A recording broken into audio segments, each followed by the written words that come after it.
manufactured locally for the Carolinas. This is the Rob Brown Show. Good morning. Good morning. Shut the hell up. What an absolute slapper of a 12 hours we've had. In the past 12 hours, my love for The Simpsons has been reinvigorated. In the last 12 hours, I need a big favor, Alonzo. I need you, if I walk outside today after the show and crossing the parking lot, I am taken out by a pickup truck or something, I need you to take my laptop, my tablet, my cell phone, and every other digital device that I own. I need you to light a big bonfire, and I need you to throw them all in there. And I need you to do that because this morning, roughly 10 minutes before I started the show, I typed into various search boxes across the internet, Jason Kelce butthole. Now, there's a perfectly valid reason for that, and a reason that makes sense within the context of the radio program. A perfectly valid reason that all of you will come to understand later on in the radio broadcast. And yes, this is a bit of what we in the industry call a tease. You're going to have to hang around for it.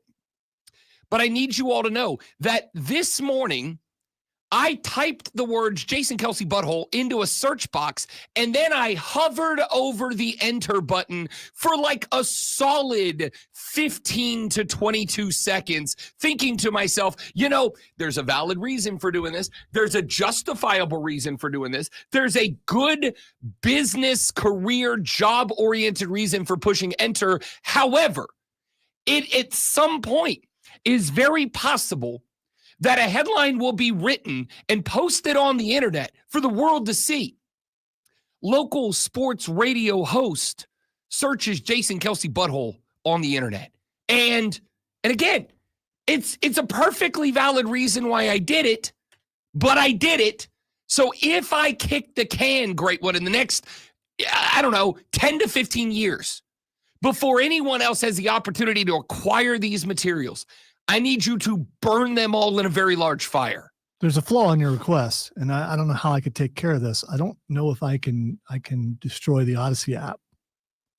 And now that you've said it on the air, I don't know. Yeah, but I can talk to technical people on that can the tell air, me how to scrub things. On the air, I have now said justifiable reason. There will be audio evidence of that justifiable reason coming up very shortly. You will find out why I did that. And again, it makes perfect sense in the context of the show. What will not make sense is if I get home tonight and I cast my phone onto the television. I'll do my BetMGM Tonight interview at 8, and then I'll go sit on the couch. And the lady friend and I, Tuesday night is kind of date night for us. It's kind of our night to sit together and watch some TV, watch a movie, cook a little dinner for each other, just kind of relax and enjoy being a lovely 40-year-old married couple that doesn't like people or outside.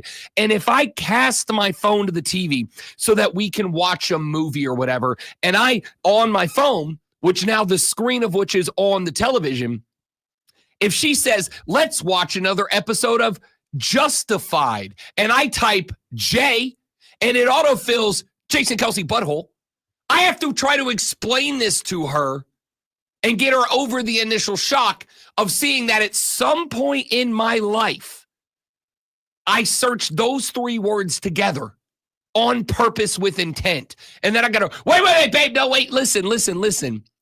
I'm a sports talk radio host. It's going to make perfect sense. And she's going to go, get away from me, you creep, you absolute weirdo. I want nothing to do with you. On the show, it's going to make perfect sense. You're all going to be like, that's really funny, Rob. We get it now. We understand it now. This absolutely makes wonderful sense. You're going to be like, it's understandable. But outside of the context of this show, which is 95% of my life, the fact that I searched those three words in that order on the internet, that ever gets out of context, there's going to be a lot of people making a lot of judgments about your boy. I'm thinking that's not the weirdest thing she's ever seen on your phone. So, I mean, you're probably good. I can neither confirm nor deny. Welcome in, ladies and gentlemen. The Rob Brown Show is on your radio. It is the Fan Upstate. Rob Brown, the great one, Lonzo. I would like to, aside from pointing out that my love for The Simpsons reinvigorated. It's been a long time since I've done or watched anything Simpsons related. And that's not because the show isn't still good. I'm sure it is. Thank you, Nelson. It's not that the show is or isn't good. I can't say that I know. I assume it is. Matt Groening's been a genius for a very long time. It's just that there's just too much else for me to watch. I can't watch it because it predicts the future way too much, and I don't want to know what's going to happen. Well, again, and I had this conversation with somebody once. The Simpsons has made 7.643 million episodes. They're gonna stumble onto some coincidences for sure. But it is just the fact that I'm out of room. I have to fight for my life just to be able to watch wrestling, and I genuinely love wrestling. And I have to fight for my life to fit it into my weekly schedule because in football, when football season's over, it'll be a little bit more relaxed, of a little bit more time. But right now, we've had, up until this weekend, college football around the week, around the clock. We've got NFL that is starting to see our divisional championships claimed week by week. We've got college basketball, which this early season in the college basketball world has been phenomenal, dude. We have gotten some fantastic matchups and results. There's just been too much. It's tough for me to fit in The Simpsons, but I decided to check out The Simpsons broadcast last night. It's pretty good. It's pretty entertaining. It was more entertaining for me, a 39-year-old man, than, say, the Toy Story broadcast was. Now, I actually enjoyed, to some degree, the Toy Story broadcast, but I also have to acknowledge that as a 34-year-old man, the first Toy Story movie dropped in 1995. I was 10. So that is like a pivotal movie in Rob Brown's childhood experience. So the fact that both these teams are really bad, that didn't factor into, I mean, you going, I'll find something else. Okay, let's start off by being very clear. The Bengals defense is really bad. The Bengals offense is still very good. Joey B threatened 400 yards again, had 3 touchdown passes. Jamar Chase had a $174. They ran the ball just fine. The Bengals defense is bad. The Bengals offense is fine. The Bengals offense is Super Bowl quality. They're just bogged down by one of the most embarrassing defenses in the National Football League. And then there's the Dallas Cowboys, who lost in the most Dallas Cowboys fashion of all time. Did you see the way they lost the game? It's pretty damn spectacular. Now they just showed it on TV. Don't worry, because the radio meltdown was so good, I went and found the call of the radio dudes for the Dallas Cowboys having their absolute Leon letdown. That's a good football joke. It would have been. It's a good football joke. Like 10, 15 years ago, maybe 20 years ago. Oh, it's still a good football joke. It's just one that not a lot of people get. Well, only Dallas Cowboy fans now remember that. Yeah, there's some Buffalo Bill fans out there that understand the Leon letdown joke. Either way, the point is, Toy Story was a pivotal moment for a 10-year-old Rob Brown. So I enjoyed that broadcast for what it was. But as a 39-year-old man, it didn't really click. It never really made sense to me why it was, if you're going to do this gimmick, why you pick Toy Story as the movie that you would utilize for a platform, right? Like my 6-year-old nephew, like, kind of got into it, but Toy Story isn't on the radar for him, right? Toy Story is 20 years older than him. He doesn't really click. The Simpsons clicks for a dude like me. Now, I'm going to say, I don't know what the ratings are going to be because I'm a child. And so somebody like me is like, yeah, I'm going to check out the Simpsons broadcast for sure. Let's take a look at it. But also a bunch of people my age are going to go, I'm too grown up and mature for The Simpsons, so I'm just going to watch the real game. Which, okay, fine, whatever. I'm not here to judge. If you watch like I do, great. And if you don't, that's okay too. But I flipped over and I watched it. It's pretty good. They AR'd Mina Kimes and Dan Orlovsky into Springfield, right? So like they actually had their own Simpsons characters. The broadcast opened with Ralph Wiggum singing the ESPN. Da-da-da-da, ba-da-da. It was hilarious. They had, in fact, I'm going to play it for you later. They had Mo from Mo's Tavern give a pregame hype speech to the virtual Dallas Cowboys. And honestly, they might could have used it in real life because it went real bad for the Big D. It was pretty and instead of, and you know, when years gone by, they just had the teams playing and all the characters. They actually substituted Homer and Bart and Lisa and Mo and Barney and some of the characters. They actually had them in the game playing.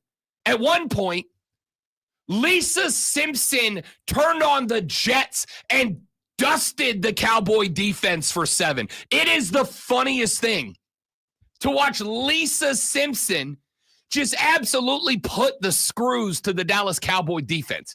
It was hilarious. Like, it was genuinely good. So I would like today to talk a little bit about the concept of gimmick in sport, because on Saturday night, as I pointed out yesterday, on Saturday night, I had a couple of the boys come over. We lit a little fire in the fire pit. I built a DIY outside fire pit. Not Saturday night, Sunday night. I was at the Clemson game Saturday night. Sunday night, thank you for the correction there, Ombudsman. Sunday night, I had the boys come over, and we got into a conversation about the Logan Paul Mike Tyson fight. To which I said, because apparently, great one, there's a rumor circulating about a rematch, that they may run that thing back and do it again. Which I'm just going to say, I was relatively polite about y'all watching the first one. If you watch the second one, you're a moron.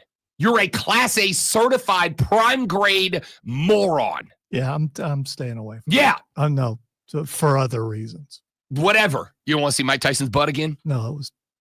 Oh, okay.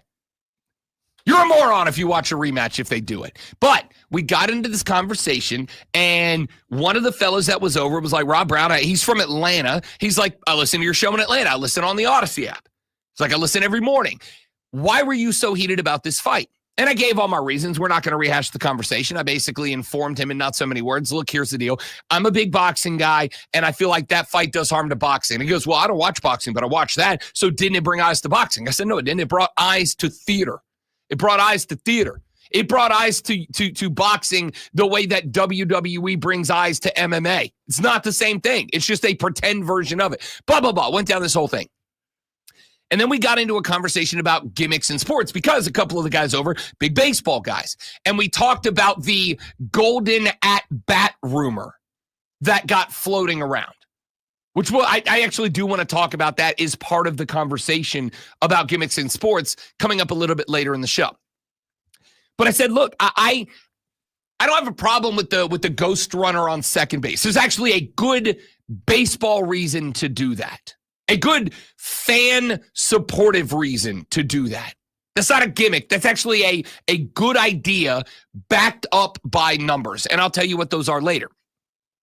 The golden at-bat rule is a gimmick. It's very gimmicky. There's no good baseball reason for doing it. That is 100% a way to generate drama, aka reality television, right? So it's very gimmicky, and I do not like it or want it. The Simpsons broadcast, absolutely a gimmick for the NFL, and it's a gimmick that, let's keep it a buck, doesn't really do anything to grow your fan base because I don't know about y'all. I wasn't allowed to watch The Simpsons growing up because my mother and father were supportive and good parents. Now, I snuck out and watched it. Well, I didn't sneak out. I watched it in my room anyway because I had a TV in my room because my parents were unsupportive. I'm just kidding, Mom. I love you. It's a joke. But I wasn't allowed to watch The Simpsons. Wow, TV in your room. Had a TV in my room. Wow. Wasn't a big screen. Don't worry. It was a regular old janky. Yeah, they didn't have those then. Box TV. They didn't have those yet. They did not. Yeah. So I didn't really watch The Simpsons. I didn't start watching The Simpsons like regularly. I didn't have electricity in my room. Well, Ohio, we get it. It's not Ohio. It's poor. I didn't really watch The Simpsons until I was a little bit older. So the part of me that wanted to tune in last night was somebody who watched The Simpsons as a grown-up. Therefore, I was watching that game, whether it was on The Simpsons broadcast or it was Monday Night Football or it was the Manning cast. I don't think it grew the game any, but it actually got me to tune in a little bit longer than I might otherwise. I told you last week, I've actually been doing a better job at going to bed at I don't want to say healthy bedtime, but a little bit more regular bedtime than I should for somebody who's got to get up at 3:45 in the morning. So I've been going to bed at Monday Night Football at halftime, maybe mid-third quarter. I'd turn the TV off, go to bed, and I get up and I listen to or watch the highlights the next day, the next morning. I stayed up and finished it last night, flipping back and forth between the regular broadcast and the Simpsons broadcast. It was a nice little gimmick. It was good. It was entertaining. It was funny. There were some funny moments to it. I enjoyed it for what it was.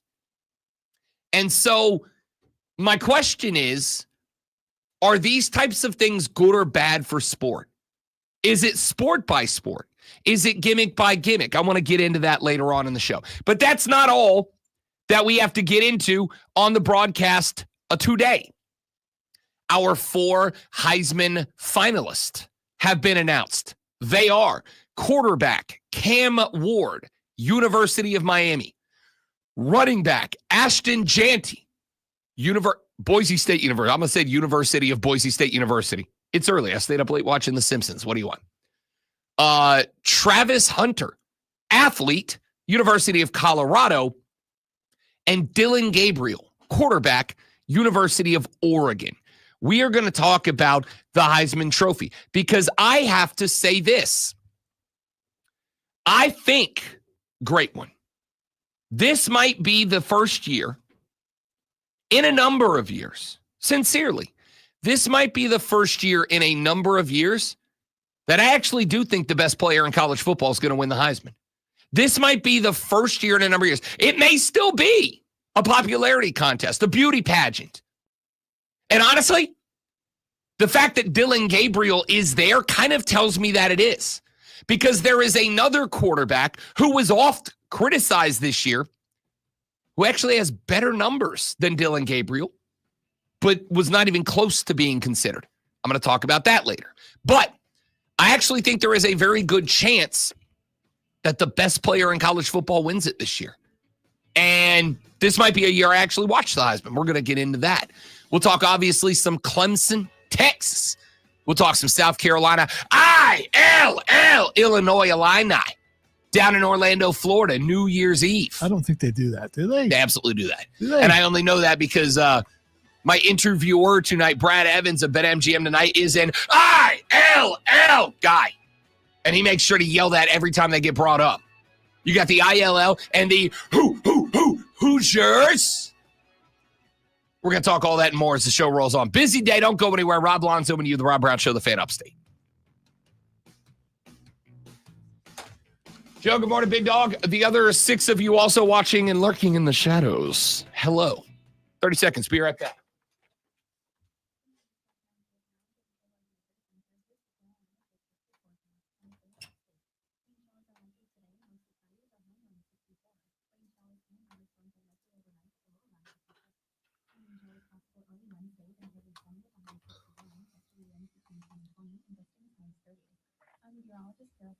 On the Fan Upstate. Currently it's 51 degrees.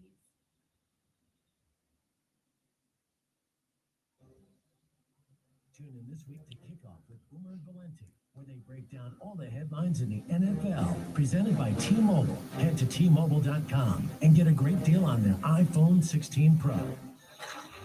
Oh no, my phone. Hear that? It's the sound of a skater dropping her phone and smashing it on the ice. Yep, it's definitely broken. But at Verizon, we got you. That's right. Now's your last chance to trade in any phone, any condition from one of our top brands and get a new Samsung Galaxy S24 Plus on Unlimited Ultimate and Watch 7 and Tab S9 FE 5G. That's up to $1,900 in value. So you'll save big on 3 great gifts. Only at Verizon. Service plan required for Watch and Tab. Up to $1,900 value based on phone, watch, and tablet. Trade in and additional terms apply. See Verizon.com for details. How do you spot the all-new Nissan Rogue Rock Creek? Here's a hint. It's got all-terrain tires, a tubular roof rack you can't miss, and it's tough inside and out with lava red detail. You'll also find it in its natural habitat, Climbing mountains, attacking rugged trails, and never backing down from any adventure. The first ever Nissan Road Rock Creek. Intelligent all-wheel drive and conditions are provided hand traction and all conditions. Always monitor traffic and weather conditions. Always secure cargo. Heavy loading of the vehicle with cargo, especially on the route, will affect the handling and stability of the vehicle. Sponsored by SC Education Lottery. The Mega Millions jackpot for Tuesday is $619 million. Be sure to stop by your local South Carolina Education Lottery retailer and get your ticket today. See SCEducationLottery.com for jackpot odds and a store near you. Can't wait to hear what's next on Wire to Wire with Cole and Diesel. Tell me what's coming up. Can my Dallas Cowboys give me any hope in Monday Night Football before they head to Charlotte? And what's a big game? Well, signing day is over, and the transfer portal. Sorry, I'm not talking. I'm a little sluggish. We talked a lot about the college football playoffs, but what are our early leads? Diesel and Cole Bryson really bring it on Wire to Wire. Turn it on and leave it on. Afternoons 3 to 7 on the Fan Upstairs. To Robin Lonzo.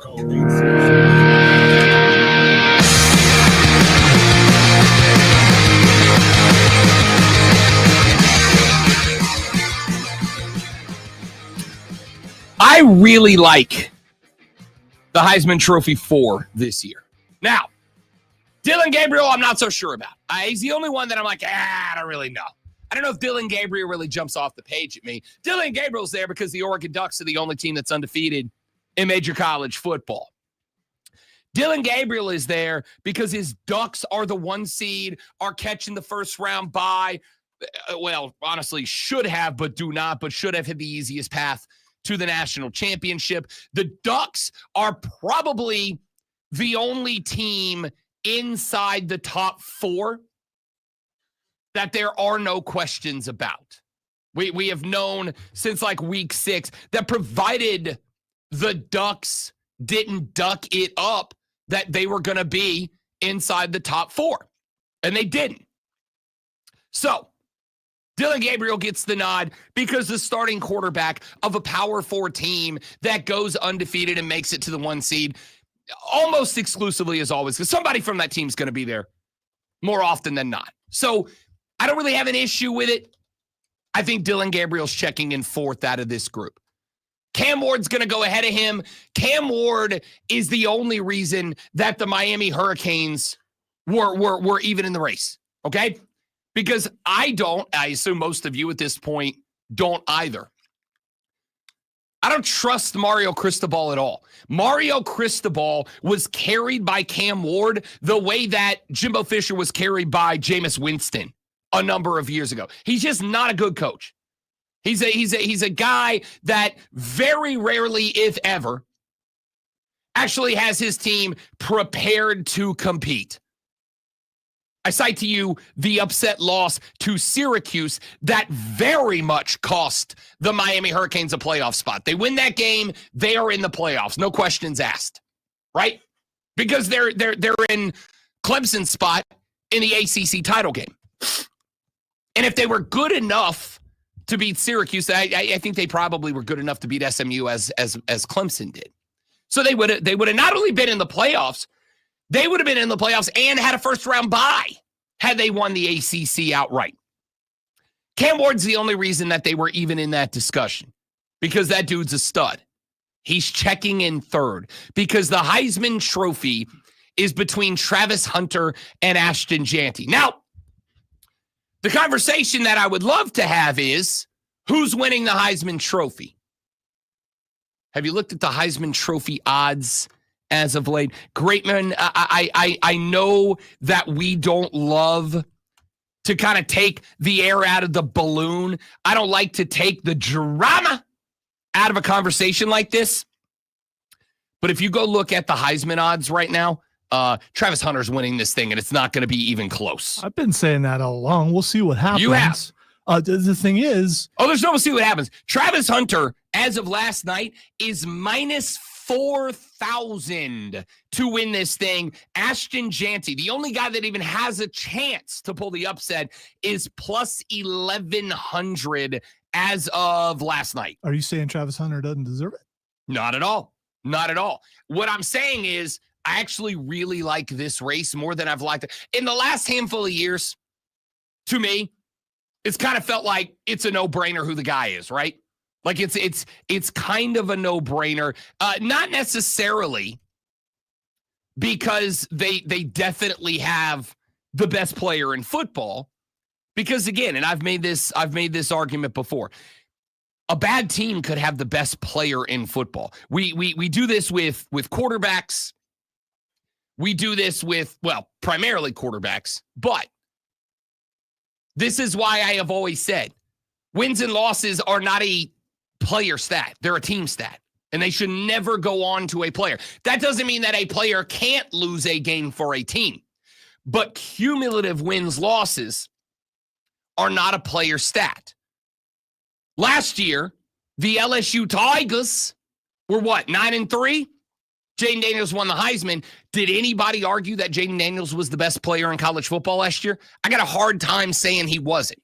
And again, there are bonus points for being a quarterback. It is the hardest position in football to play. That's not a question. That's a statement. That's not an opinion. That's a fact. It's the hardest position to play in college football, which is why so many quarterbacks win it. 4 out of the last 5, Jaden Daniels, Caleb Williams, Bryce Young, Joe Burrow. 4 of the last 5, the only non-quarterback to win it was Devontae Smith, and the Slim Reaper was a dog that year for Alabama. Before that, Kyler Murray quarterback, Baker Mayfield quarterback, Lamar Jackson quarterback, then Derrick Henry running back. Before that, Marcus Mariota quarterback, Jameis Winston quarterback, Johnny Manziel quarterback, Robert Griffin III quarterback, Cam Newton quarterback, Mark Ingram II running back. Before him, Sam Bradford quarterback, Tim Tebow quarterback, Troy Smith quarterback, Reggie Bush running back, Matt Leinart quarterback, Jason White quarterback, Carson Palmer quarterback, Eric Crouch quarterback, Chris Rinke quarterback, Ron Dane running back, Ricky Williams running back, Charles Woodson DB. That was 99, 98, and 97 respectively. You got to go back a quarter of a century to get to a spot where you didn't have back-to-back quarterbacks. And even then, when I look at those 3, Lonzo, was there any world in which Ron Dane wasn't winning that Heisman that year? The kid was unbelievable. Was there any world in which Ricky Williams wasn't winning the Heisman that year? He got 86% of the vote. Charles Woodson was Travis Hunter of the time. No doubt he was winning it. So with all of that being said, here's why I love this race between Janty and Hunter. It's over, by the way. Travis Hunter is winning it. But here's why I like this race. Because we have 2 dudes doing something that we may never see in our lifetimes. I'm not saying it'll never be done again. But we got 2 dudes doing things that we may never see again in our lifetimes, especially Lonzo and I. We're very old, right? We're like foot in the grave old already. We're just there. So what Travis Hunter is doing at Colorado as a two-way athlete who's playing like 140 snaps a game. I heard somebody say the other day, and I'm trying to remember who it was. Oh, you know who it was? Here's a sentence, Lonzo, that I'm going to say that's going to sound like a joke, but I am dead serious about it. Do you know who I applauded the TV for the other day? The Oregon Duck was on the Pat McAfee show. Did you catch that? I saw the highlights. Oh, it was hilarious. I saw what he was able to do. Yeah. The Oregon Duck, who McAfee was at Oregon a couple of weeks ago for game day. Apparently some kind of athlete. Just saying. The Oregon Duck came into the Thunderdome with Pat McAfee, and they were having a conversation where the Duck was, obviously, promoting Dylan Gabriel for Heisman. And Pat brought up the fact that Travis Hunter plays like 140 snaps a game. Nobody else in this race, nobody else in college football is doing that. And the Oregon Duck picked up a whiteboard, and he wrote on it, "Snaps are not a stat." And then he threw the whiteboard away. It was great. It was a great moment. But I genuinely looked at it, and I went, he's right, but it is a consideration. It's not a stat. It's not a stat. We're not going to go, well, in future years, we're not going to go, how many snaps did that guy play? Because especially for a guy like a quarterback, I would love to see a quarterback good enough to get a Heisman Trophy nod, but who plays a quarter of the snaps of other quarterbacks. What's that mean? It means he's wildly effective, right? Snaps are not a stat. But endurance and ability to be out there and playing and helping your team is something that should be considered for the Heisman Trophy. Enter Travis Hunter. So Travis Hunter doing it both ways, being a stellar wide receiver, a shutdown defensive back, can do anything out on the football field at those two positions, absolutely doing something that, again, I'm not saying we're never going to see it again. I am saying if we do see it again, and we see it again, and somebody's doing it again at the level that Travis Hunter's doing at, that kid's going to be in New York as well. But in the same year that Travis Hunter is doing what Travis Hunter is doing, something we may never see again in our lifetimes, Ashton Jeanty out of Boise State is doing it, and he's doing the same thing. Something we may never see again in our lifetime. What Ashton Jeanty is doing right now is out of this world. The dude is averaging like 163 yards per carry. It's unbelievable. We talked about this yesterday. I said he's effectively doing something right now that we haven't seen since like Bo Jackson. It's unbelievable. If it was any other year, Ashton Jeanty runs away with the Heisman Trophy. Runs away with the Heisman Trophy. But what is happening right now is that Travis Hunter is doing something that's just as impressive. Here's where I land on it. I feel sad for Ashton Jeanty. I feel sad for Ashton Jeanty because the year that he is having right now deserves to be memorialized forever. We should, when we all grow up, we should be talking about the year of Ashton Jeanty forever. That's how good of a year he's having. I don't care that he's in the Mountain West. I don't care that his strength of schedule isn't as good as Colorado's. I don't care. If that was that big of a difference, we'd have a Mountain West running back doing something like this every year. If it was that big of a difference, we would see group of 5 players making this much of an impact every year. You could take Ashton Jeanty and drop him right now into Colorado, and he's still a Heisman candidate. You could drop him into Georgia. He's still a Heisman candidate. You could drop him into Ohio State. He would beat out 2 guys in Ohio State's backfield that are both going to the NFL.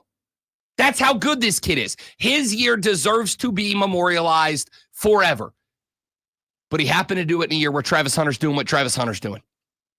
He happened to do it in a year where not only Travis Hunter is doing what Travis Hunter is doing, but Travis Hunter's doing what Travis Hunter is doing, and Travis Hunter has the Deion Sanders hype machine behind him. And for the record, I will say this. I've criticized Deion Sanders a lot on this program, and probably will do it again. But I'm going to say this. Deion Sanders knows exactly what the hell he's doing, and he's doing the right thing by promoting Travis Hunter the way he's promoted him. Deion Sanders being out there, being Travis Hunter's number 1 rah-rah shish boom bah cheerleader is exactly how you get kids to want to come be a part of your program. They go, that's the guy that's going to get out there and be my Paul Heyman, be my advocate. That's the kind of guy I want to play for. If I'm a parent, that's the kind of guy I want to send my kid to. Regardless of Deion's stance and usage of the portal and all that, Deion's hype machine is a reason that you get 5 stars to come play for you. So this is a wonderful year. I hate it for Ashton Jeanty because any other year he is the, pardon the pun, runaway winner of the Heisman Trophy. But Travis Hunter is one of the most unique, elite athletes we have seen in college football in a very long time. And he's going to win this thing, hands down, going away. The trophy presentation Saturday night at the Downtown Athletic Club in New York City. When we come back, let's talk some. Let's start this conversation about gimmicks in sports. We had the Simpsons game last night. We had the conversation about the golden at bat. We'll get into all that and more. Rob Lonzo and you on the Rob Brown Show and the Fan Upstate.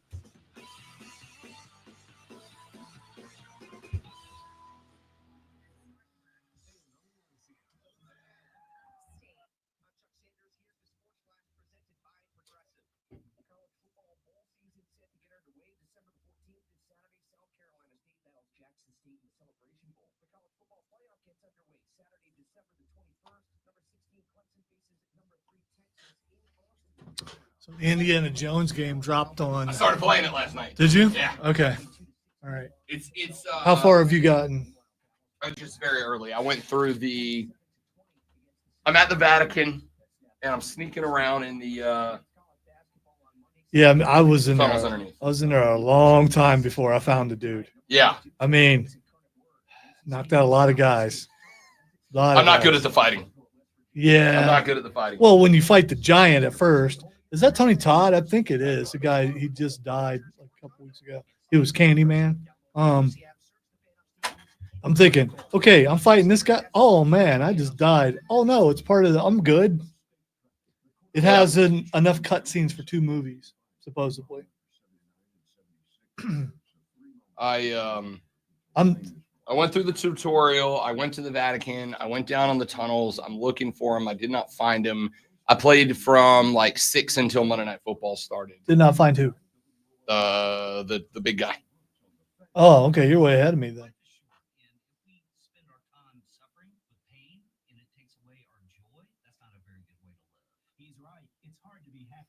I think I'm not even at the Vatican yet. Oh, it's like the second place you go. Okay, I didn't think that was the Vatican. Yeah. Okay. Fighting the black shirts, hearing all about Mussolini. Yep. Yeah. I went every level of that thing. And it took me a while to figure out how to use the map. And I finally figured it out because I'm dense and I'm like, oh, okay. Yeah, but I'm not good in video. Well, in life, I get lost a lot. So in video games, I really get lost. But I found a ton of stuff being lost. Yep. Going into every room and going, oh crap, I need a key. Where was the captain's office again? And then found out I'd already been there and was like, why didn't I see the key the first time? And I wonder if it was there, or if it magically appears after you need it. Just hanging there on the wall. For some reason, I didn't think it would be first person. So I'm pretty happy about it because I bet you could probably switch to third, but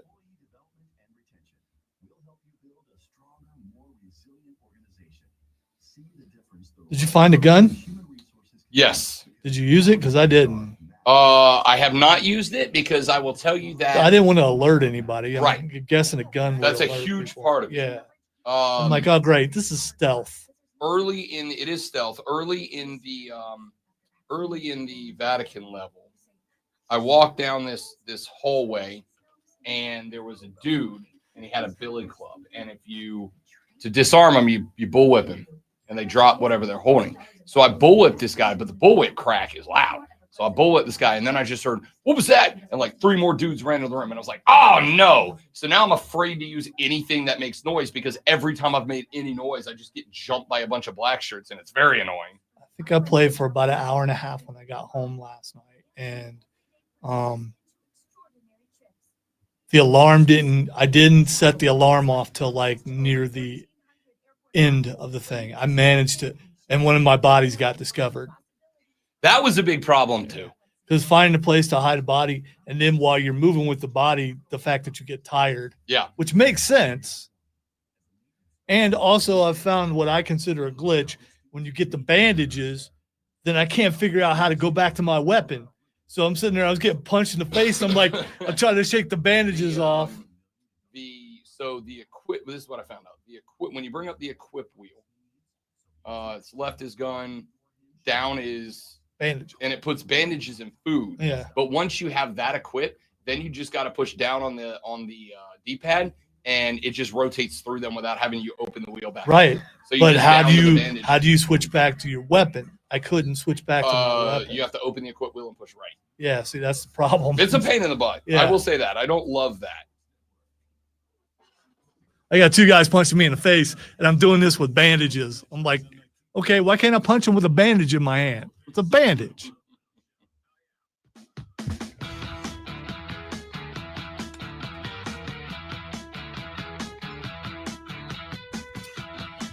So I stayed up late last night.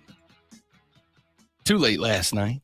Watching Monday Night Football because it was Monday night and there was football. And with the conclusion of the college football regular season and championship weekend this past weekend, with the conclusion of college football's regular season, Zoe, I had my existential moment of, we're almost done with football. Now, we're not. The national championship in college football isn't until January 20th. We have another month and a half until we award a natty. The Super Bowl next year is what? It's like February 9th.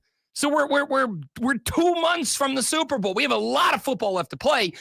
But last night was the first time that I was kind of like, oh, man, like we're kind of nearing football season's conclusion. So now is the point where Rob Brown becomes an absolute football junkie and starts making decisions that impact my health and well-being negatively in order to scratch the old itch, in order to get the next fix of football. And I'm going to get everything I can. Thursday night, don't call me, don't text me. Unless you're saying, Rob Brown, I'm coming over for some whiskey and some footy.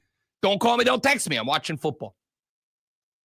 When the bowls start up, I don't care that bowl games are glorified exhibitions. I don't care. I don't care that the best players aren't playing. I don't care that the transfer portal is open and we've already got superstars that are moving team to team. I don't care. I'm watching every bowl game that I can get my beady little eyeballs on because I'm running out of football. So I'm going to watch them all.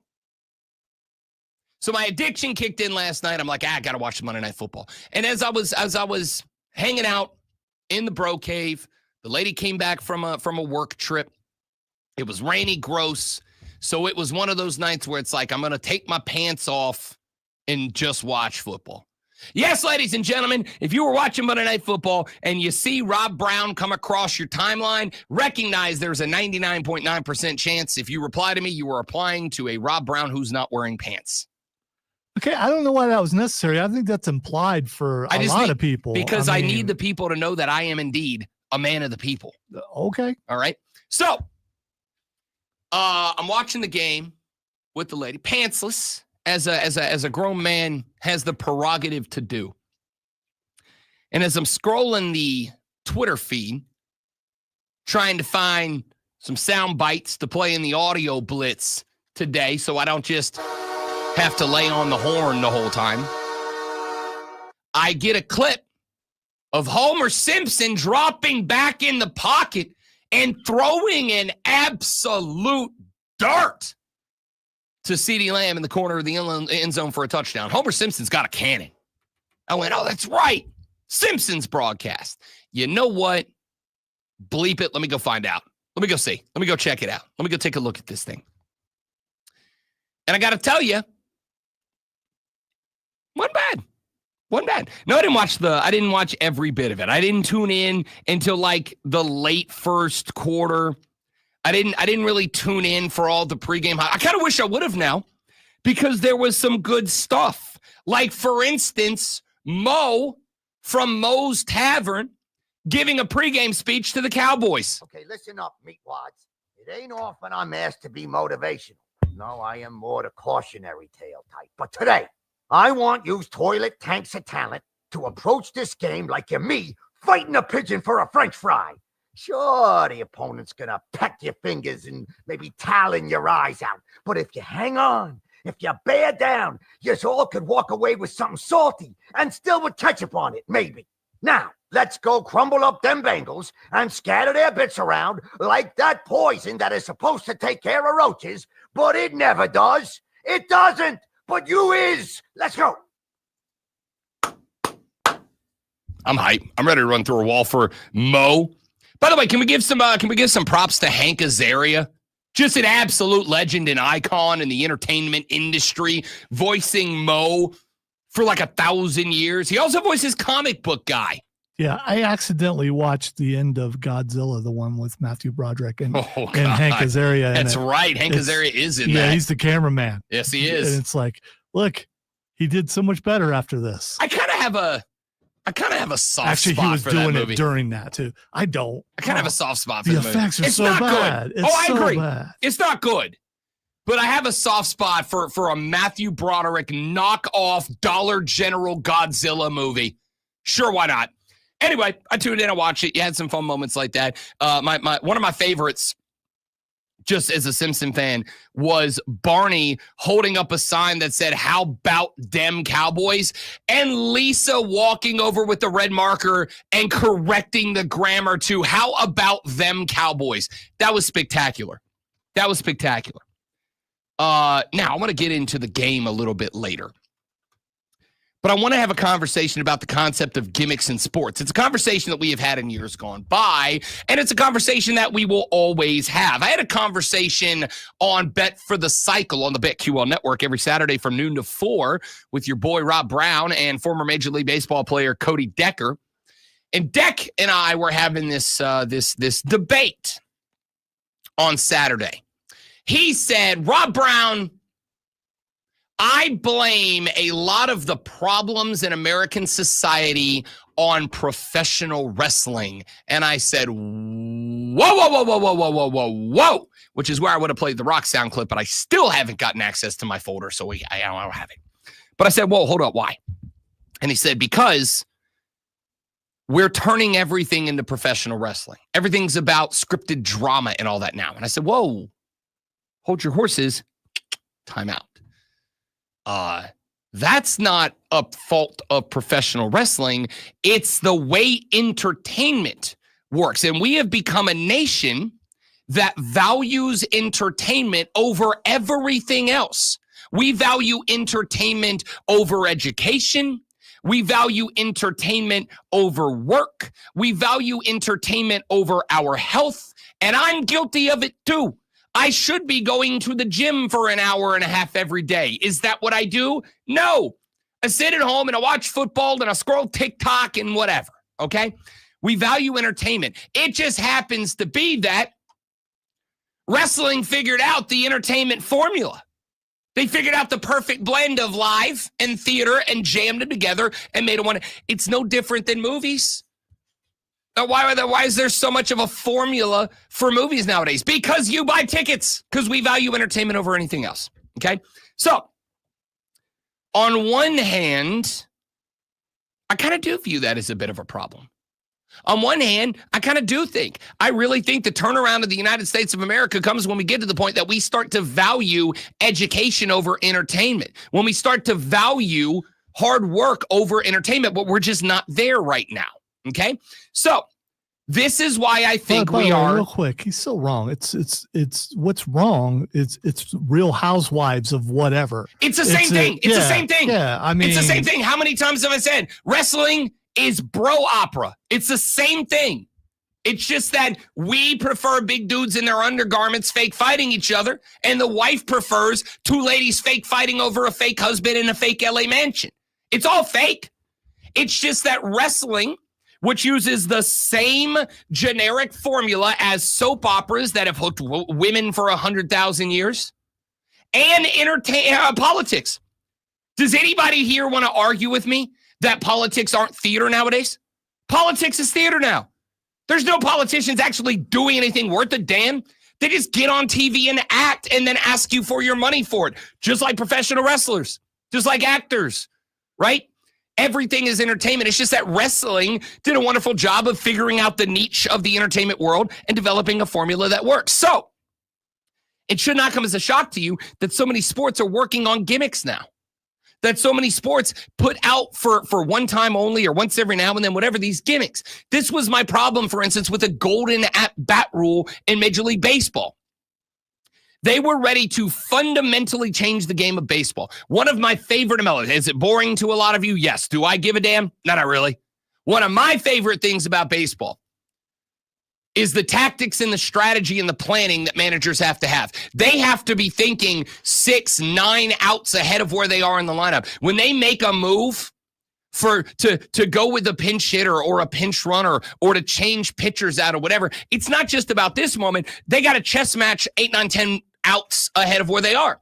If I make this shift now, if I change this pitcher now, that means that I got this guy coming up 7 outs from now. He's a lefty who likes to go to the short porch and right. I got to have a righty available. I got to set that up now. So when you go golden at bat, And for those of you who don't know what that is, first off, congratulations. Second off, the concept is a Major League Baseball team could send any player they want up to the dish for an at-bat anytime that they want. Going to be so awesome when that happens. No, it's going to be dumb as hell, and I hate it. It's going to be so dumb that I almost said dumb as an actual bad word I can't say right there. That's how much I hate it. All right? Yeah, don't make me have to move really fast. I don't want you That'd be to. a bad idea. And I don't want to get in trouble for it. But I almost said dumb as bleep is what I almost said right there, because it is, okay? Listen, part of the beauty of baseball is not just the 9 guys playing defense and the 1 guy at bat and the however many guys on the bags. It's also the guy in the dugout holding the clipboard or the I guess we're doing tablets now, whatever, that's running the stats and all that and trying to figure out what's the right time to make the right move for the right person in the right position on the diamond. And now you're telling me you can just go, Aaron Judge goes out there, bottom of the 9th, 1 out, runner on, they're down 1. Aaron Judge goes out there with 1 out, and he strikes out. And then they go, golden at bat, Aaron Judge is going to hit again. No, I don't want that. If you're able to get through Aaron Judge, that is exactly how it works. I don't think so. Lonzo, that's exactly how it works. I don't care if you think it's how it works, and I'm telling you that's how it works. Just bring a guy in and go, that guy's batting next. I don't think the same guy gets to bat twice. They can use any player on the active roster in any at-bat. If a guy Ks, they can send that guy right back for his second consecutive at-bat. Sounds like a rule that just wasn't clarified yet that you believe in was something. Lonzo, you think the baseball guy didn't spend hours ranting about this on Saturday? I read every word of Rob Manfred's dumbass explanation of how this works. That's exactly what it is. That you understand how it is so dumb that you don't believe it's real. That's how dumb it is. Yeah, you still haven't convinced me. I don't care. You're wrong. I'm right. This is how it is written. It is so dumb that Lonzo thinks it's fake. That's how dumb it is. Okay? Gimmicks in sports can be okay. But the gimmick can't fundamentally impact the sport. If they want to do a Simpsons game, great. There's nothing bad about that. I saw a bunch of people complaining about it on Twitter. Why do we have to just play about that? Who cares? Who cares? Who cares? It doesn't impact you. The same number of people are watching. Maybe a handful of my buddies that are drunk frat boys who haven't grown up yet, that love the Simpsons still, maybe they tuned in. Maybe they got hooked. Probably not. It was a real crap game. But maybe they got hooked, right?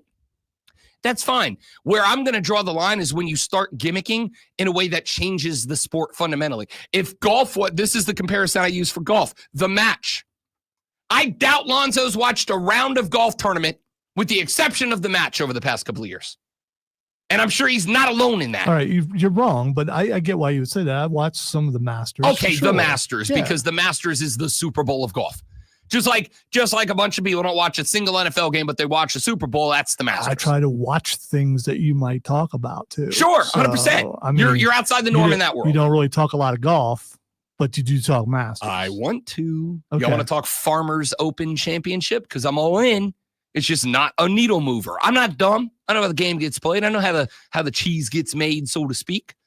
All that being said, gimmicks fine. Gimmicks that directly change the game, that's where it's not fine. If the NFL wants to run a Simpsons game, that's fine. If baseball wants to, I hope baseball tries this one time. I hope baseball, which by the way, had last year one of the best MLB seasons since I was a child. Great regular season, maybe the best October of my lifetime. Spectacular playoff run for all of Major League Baseball. Wonderful playoff run. And then they turn around and they immediately go, yeah, but then we're going to fundamentally change the game. Why? To script drama? No. This is one of the problems I have when there are moments that are impacted by refs, that are impacted by bad calls, that are impacted by whatever. At the end of the day, we love sports because of the drama that inherently and naturally comes out of competition. Just let that carry you.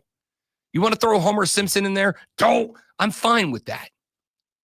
But Rob, you can't do this. You can't fundamentally and manically change the game to script fake drama. There's plenty enough of it as it is. Stop. Let baseball be baseball, my guy. When we come back, water cooler, cheat sheet, top 3 sports stories. You need to know this AM. We'll play. I think we're going to bring back faces and heels today. It's been a minute. I keep saying it. We just never get to it. We'll find out all that and more after Lonzo seduces you with his sports flash. Yeah, I hope they do breaking news to let us know when the golden bat's going to be used. Then I'll tune in just for that. Jamar Chase caught 177 responding to of Joe Burrow's 369 passing yards and 2 of his 3 touchdown passes as the Bengals knocked off the Cowboys 27-20 last night.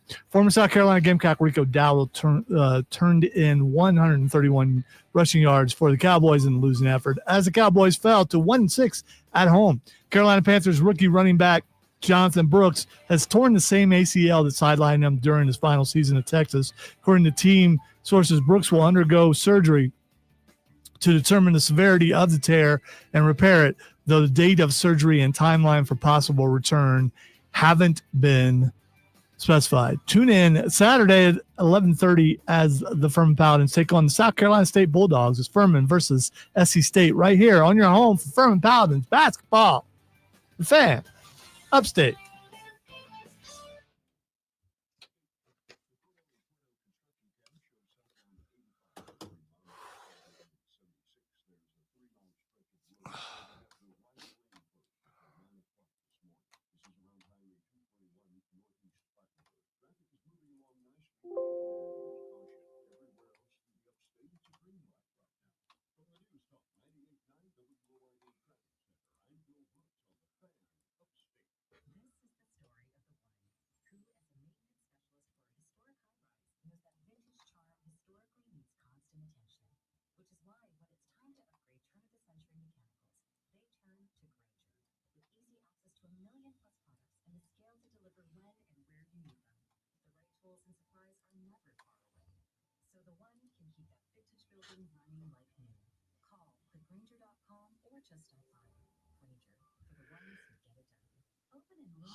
Right here in Greenville, Casey and his team of licensed health insurance experts can help you find a health plan for 2025 that fits you and your budget. Time is running out to secure your coverage for January 1st. Schedule your no-cost appointment today at scbluehereforyou.com. Can you smell it?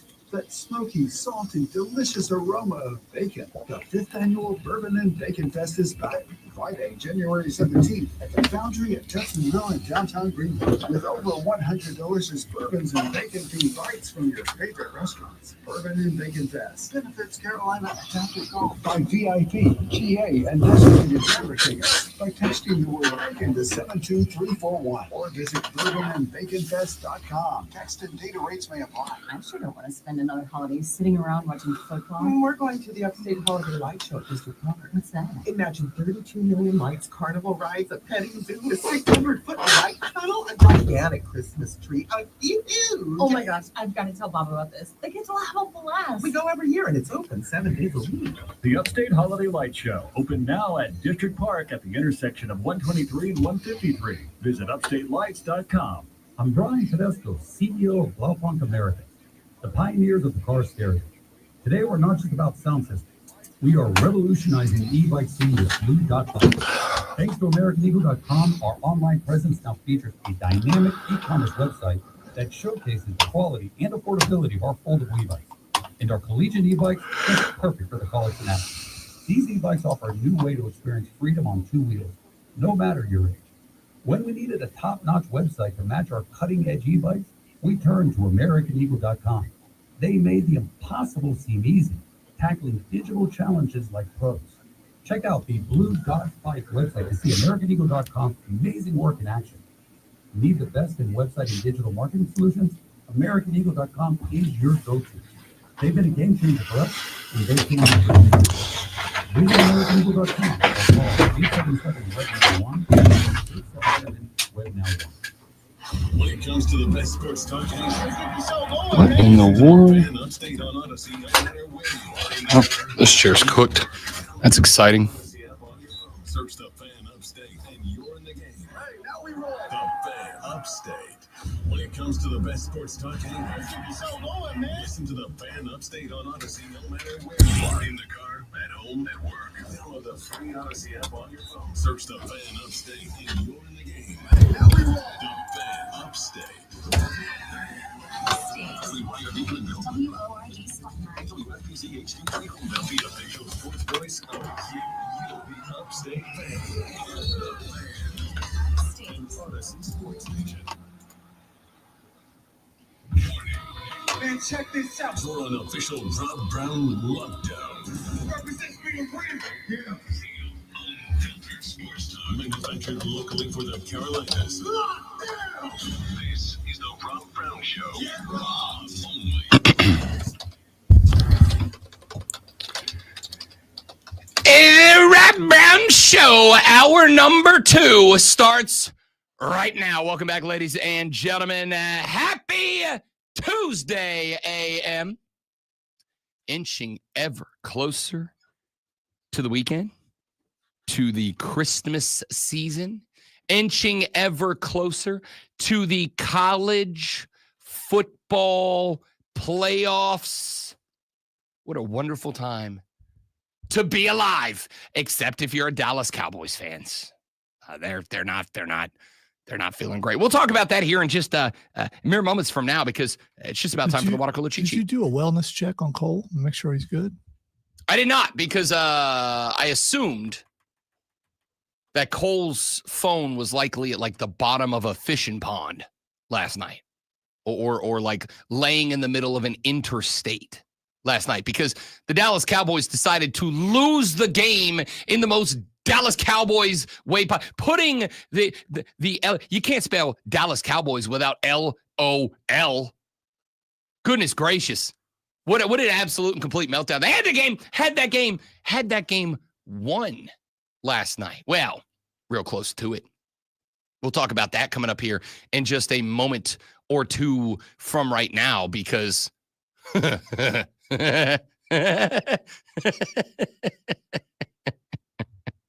I enjoyed it.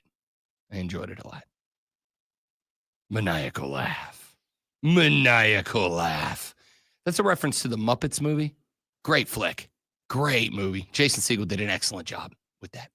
There's been many Muppet movies, so yeah, but that one's called The Muppet Movie. Wonderful movie. Are you sure? Yeah. Okay. Yeah. It was the one where I was joking. I sure am, but yeah, I'm pretty sure that one was called The Muppet. Yeah, well, I'm right. Oh, there was a Muppet movie from 1979 too. Yeah, that's why I'm asking, because that was like the first one, and I saw that one. And that one was called The Muppets. The Jason Segel one was just called The Muppets. The Muppet movie was 1979. Fact check yourself, people. Learn. Texture said, first thing I want on my ear hole in the AM is the word butthole. Said no one ever. Dap, I don't know what to tell you. I had to Google it this morning, and I'll tell you why coming up here in just a little while. It's going to be ridiculous. You're going to love it. Or maybe not. I don't know. We'll find out. What I do know you're going to love is the fact that every morning at 7 o'clock, you can tune into the Rob Brown Show, and Lonzo and I are going to lay out the 3 most important sports conversations you're going to have at work today when we do this. Are you ready for the playbook of the peculiar, the almanac of the absurd, and the encyclopedia of the extraordinary? Well, you better be, because we're diving headfirst into the 3 top stories that will have your coworkers saying, "You hear that?" Yeehaw! Before they take their first bathroom break. No. Here we go. Welcome to the water cooler cheat sheet on the Fan Upstate. It is the water cooler cheat sheet. It is the top 3 sports stories you need to know before you get to the office and start talking sports with your coworkers this AM. Once thou dost, this is what thou shalt be talking about this AM. Item number 1. We mentioned it just moments ago, but the Dallas Cowboys lost last night in the most Dallas Cowboys way possible.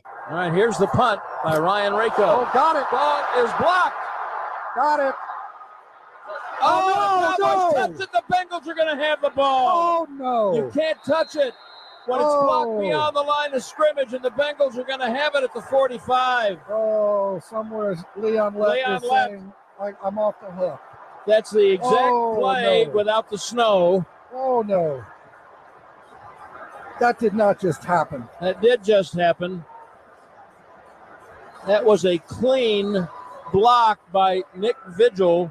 On a kick play, the ball was touched by the receiving team beyond the line and then recovered by the kicking team.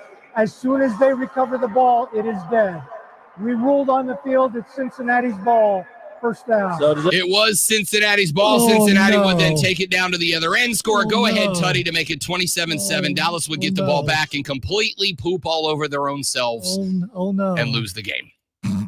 I mean, as spectacular of a failure as I have seen in a long, long time. And I do, to some degree, like 0.043%, kind of feel bad for Dallas fans because the cat who touched the ball, Armani Oruiari, I'll get that one eventually, is like a recent signing off the practice squad. Like I don't know if that was his NFL debut, but I also know he was a practice squad guy who got called in to fill in a gap on the roster, ended up touching the ball. Had he just left it alone. When I was in high school, and I was on special teams because that's where the average players got their play time, was on special teams. When I was a special teams guy, whenever we had a moment like that, where you got to get away from the ball, Lonzo, we used to yell, Peter, Peter, Peter. Why? So you were the Peter guy. I was absolutely the guy who ran down the field yelling, Peter, Peter, Peter. So I'm guessing that coaches come up with stuff like that because it's just such a weird thing to yell. Nobody in the crowd's going to be yelling that unless their kid's name is Peter. That's not why. We yelled it because if somebody pulls out a Peter, you better run away from it. That was literally why we did it in high school. Talking about a gun. Mm-mm. You can try to save me. I'm committed to the bit. Yeah, well, okay? I mean, I'm committed to the bit. I should have dumped that. No, why? That's a guy's name. Peter Dinklage. He's a small Peter.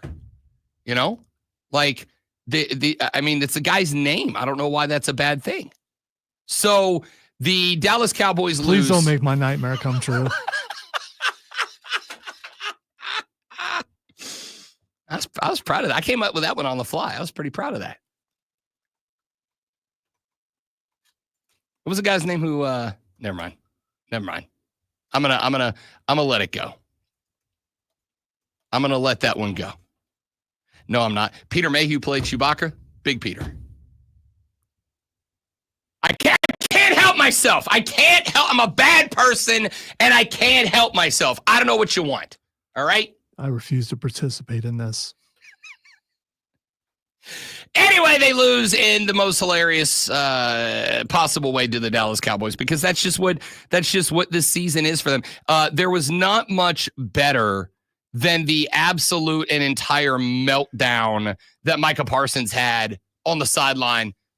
He was not okay. He was not okay last night.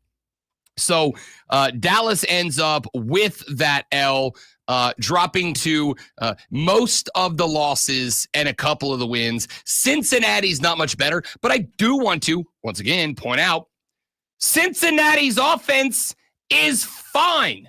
Not just fine, Cincinnati's offense is good. Joe Burrow had 369 nice yards last night, 3 touchdowns, 1 interception. And Bengals couldn't really run the ball, only 58 yards from Chase Brown. They had 74 total, but they're banged up in the backfield. You always knew this was going to be a game that Joey B was going to threaten 50 passing attempts. He threw it 44 times. The Bengals offense is good enough to win a Super Bowl. They just have an embarrassing defense. That's just all there is to it. All right, let's move on to item numero dos.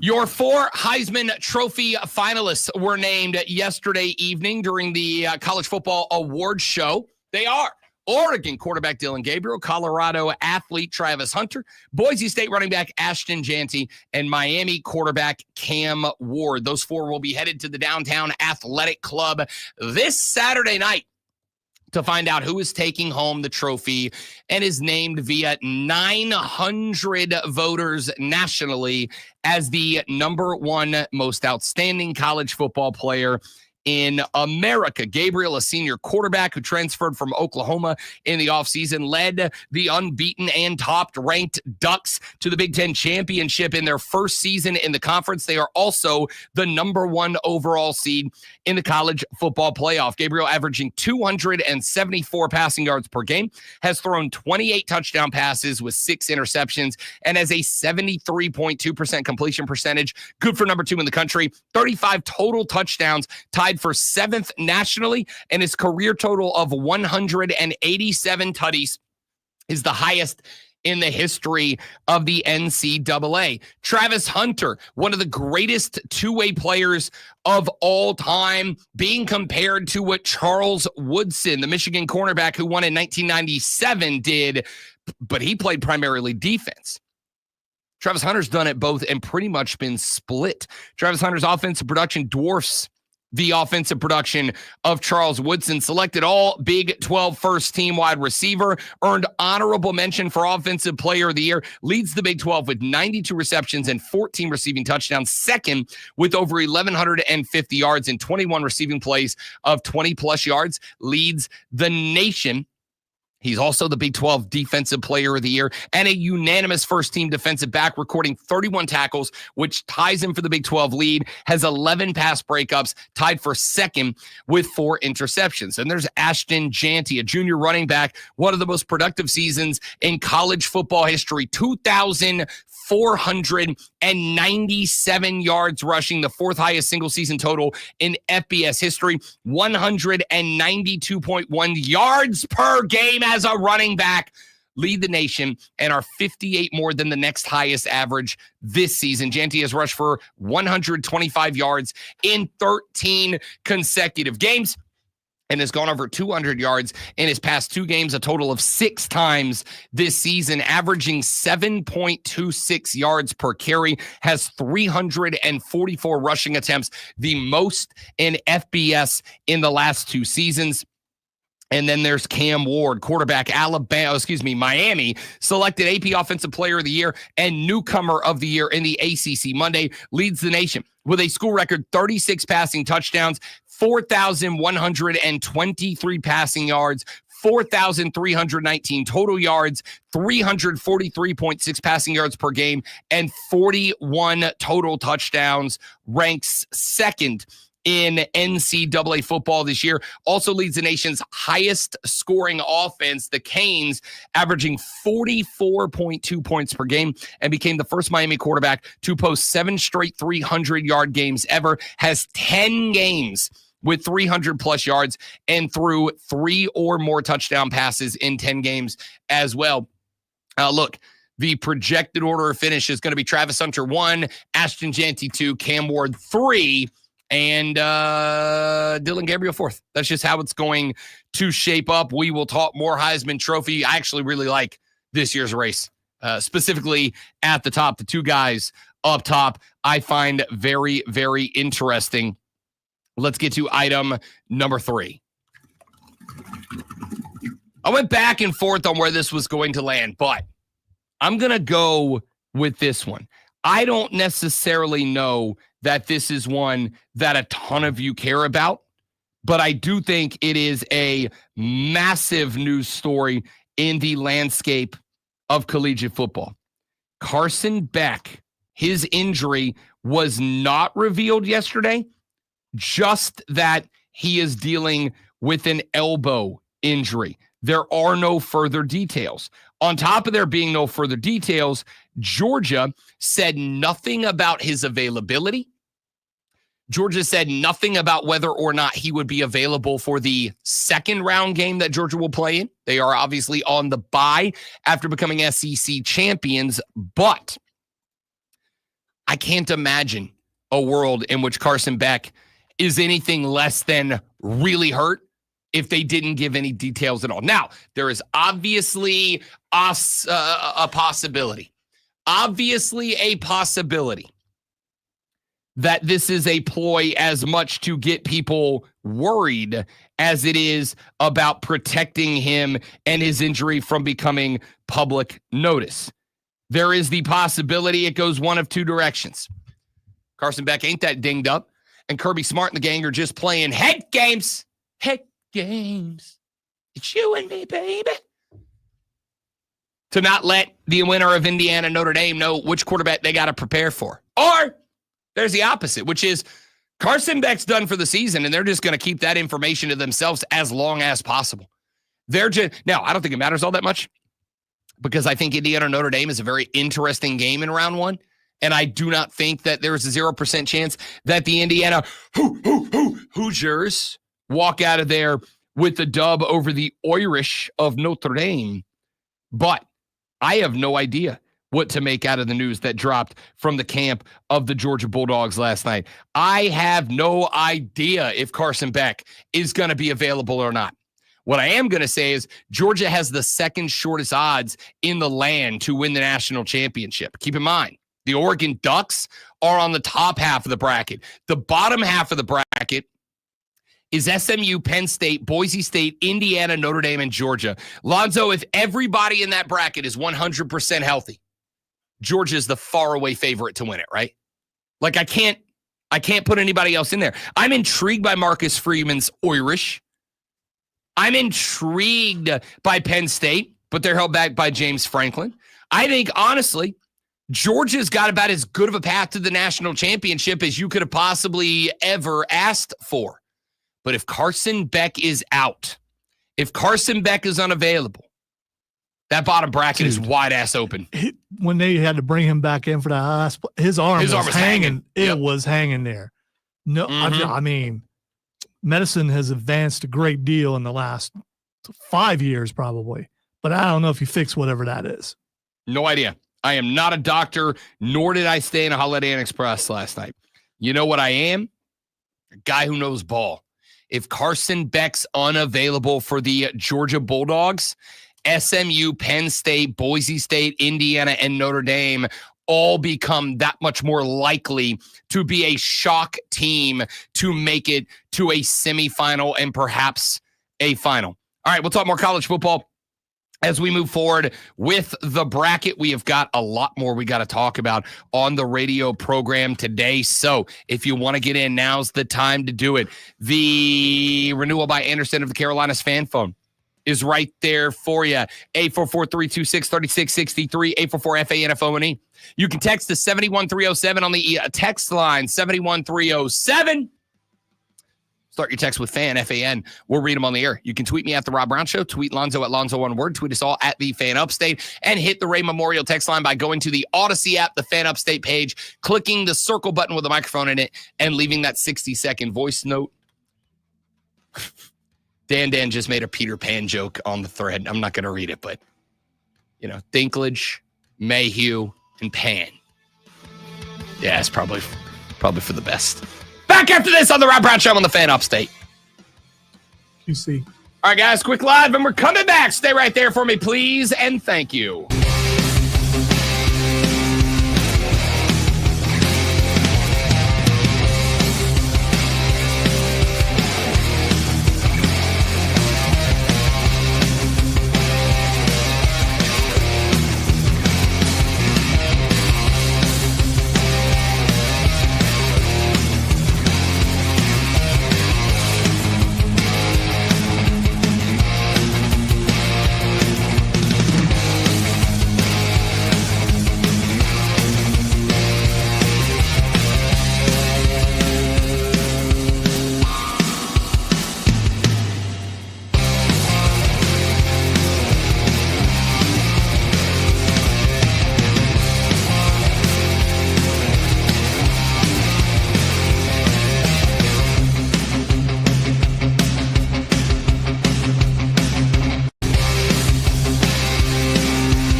friends? It's Rob Brown. I hope you're enjoying the show. If you're not, I don't know why you're here, but I am glad that you are. Hey, do us a favor. Whether you're enjoying it or not, would you mind sharing us around your social media, please? And thank you, Twitter, X, whatever you call it. I don't care. Instagram, Facebook, TikTok, it doesn't matter to me. Help us get the good word out. We're trying to get famous and rich, and we can't do it without your help. So, The Rob Brown Show is on all social media, or share the YouTube channel, the Facebook page, wherever you're watching this, and we'd appreciate it very much. Now, let's get back to the show. Stick around. It's got to be time-free and gentle. Why pay more for prescription? Stop overpaying and start saving with SingleCare. It's easy. Find your prescription on singlecare.com. Show the coupon at the pharmacy and start saving. SingleCare works at pharmacies nationwide, and it's completely free to use, whether you have insurance or not. So the next time you fill a prescription, check SingleCare to make sure you're getting the best price. Take control of your prescription costs. Go to singlecare.com or download the free app today. Hey guys, it's Jim Costa from Cash the Ticket. If you're planning on betting college football bowl games, Oh, well, hello there, and welcome back. you don't want to be hurting your bankroll. You want to make sure you're doing your homework. Listen to Cash the Ticket. Mike Valenti and I will be breaking down every single bowl game, dropping new episodes nearly every day throughout college football's postseason. Spicing things up with a 12-team playoff. Can't wait to see some of those teams from the South come up north for the snow. Be sure to subscribe to Cash the Ticket on the Odyssey app or wherever you get your podcasts. Sponsored by SC Education Lottery. The South Carolina Education Lottery encourages all of their players to learn about your play before you pay, to learn how the odds work, common lottery myths, and the signs of problem gambling. Check out sceducationlottery.com/betteryou. Playing the lottery for fun is a win for education. Can't wait to hear what's next on Wire to Wire with Cole and Diesel. Tell me what's coming up. Can my Dallas Cowboys give me any hope in Monday Nope. before they head to Charlotte? And what's a big game? Well, signing day is over, and the transfer portal is decimating some teams. Who's being hit the hardest? And we talked a lot about the college football playoffs. What are our early leads? Diesel and Cole Bryson really bring it on Wire to Wire. Turn it on and leave it on. Afternoons 3 to 7 on the Fan Upstate. Always streaming wherever you are on the Odyssey app. Make the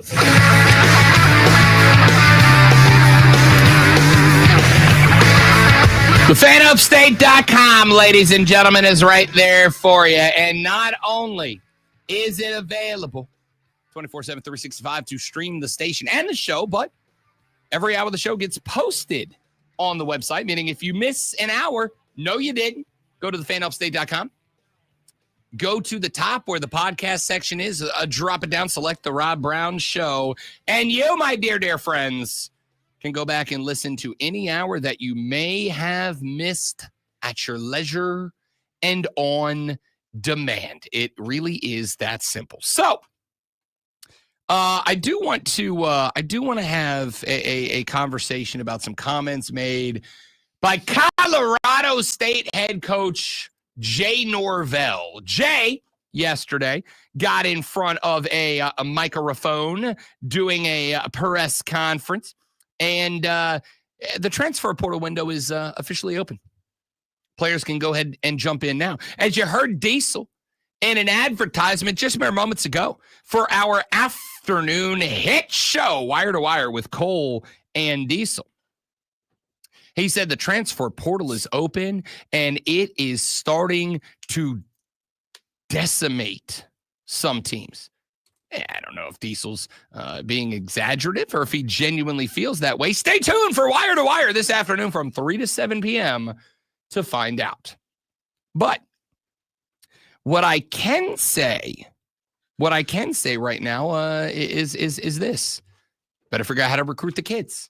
Better figure out how to talk the kids into wanting to be a part of your program. Better figure out how it is that you're going to put together an NIL collective that can keep the kids from getting contacted and going somewhere else. Why? Jay Norvell explains. And these independent agents call these schools up that they know have money. And they say, you know, what if Kevin gets in the portal? How much would you pay him? Oh, I'll pay him $150,000. And they'll go to the next school. what if Kevin got in the portal? What would you pay him? Oh, I'd give him 175. And then another school might say, oh, I'll give him 200. So now this independent agent DMs Kevin and says, call me. I got some deals for you. And then they talk and he goes, if you get in the portal, I can get you $200,000. Okay. And it's hard for a kid, you know, when he hears that. And so these kids are not thinking about getting in the portal. But when they have these people call them and say, if you get in the portal, I'll give you $200,000, you know. And by the way, I'm going to take 15, 20% of that. And so these guys are just stealing from these kids. An NFLPA agent gets 3%. A lot of these agents that are talking to all of our players, they're taking 10, 15, 20%. And that's really criminal, really. But that's what's going on in college football. And as much as we try to tell our players that and educate them, you know, when somebody's offering you that kind of money, it's still hard for these kids. Okay.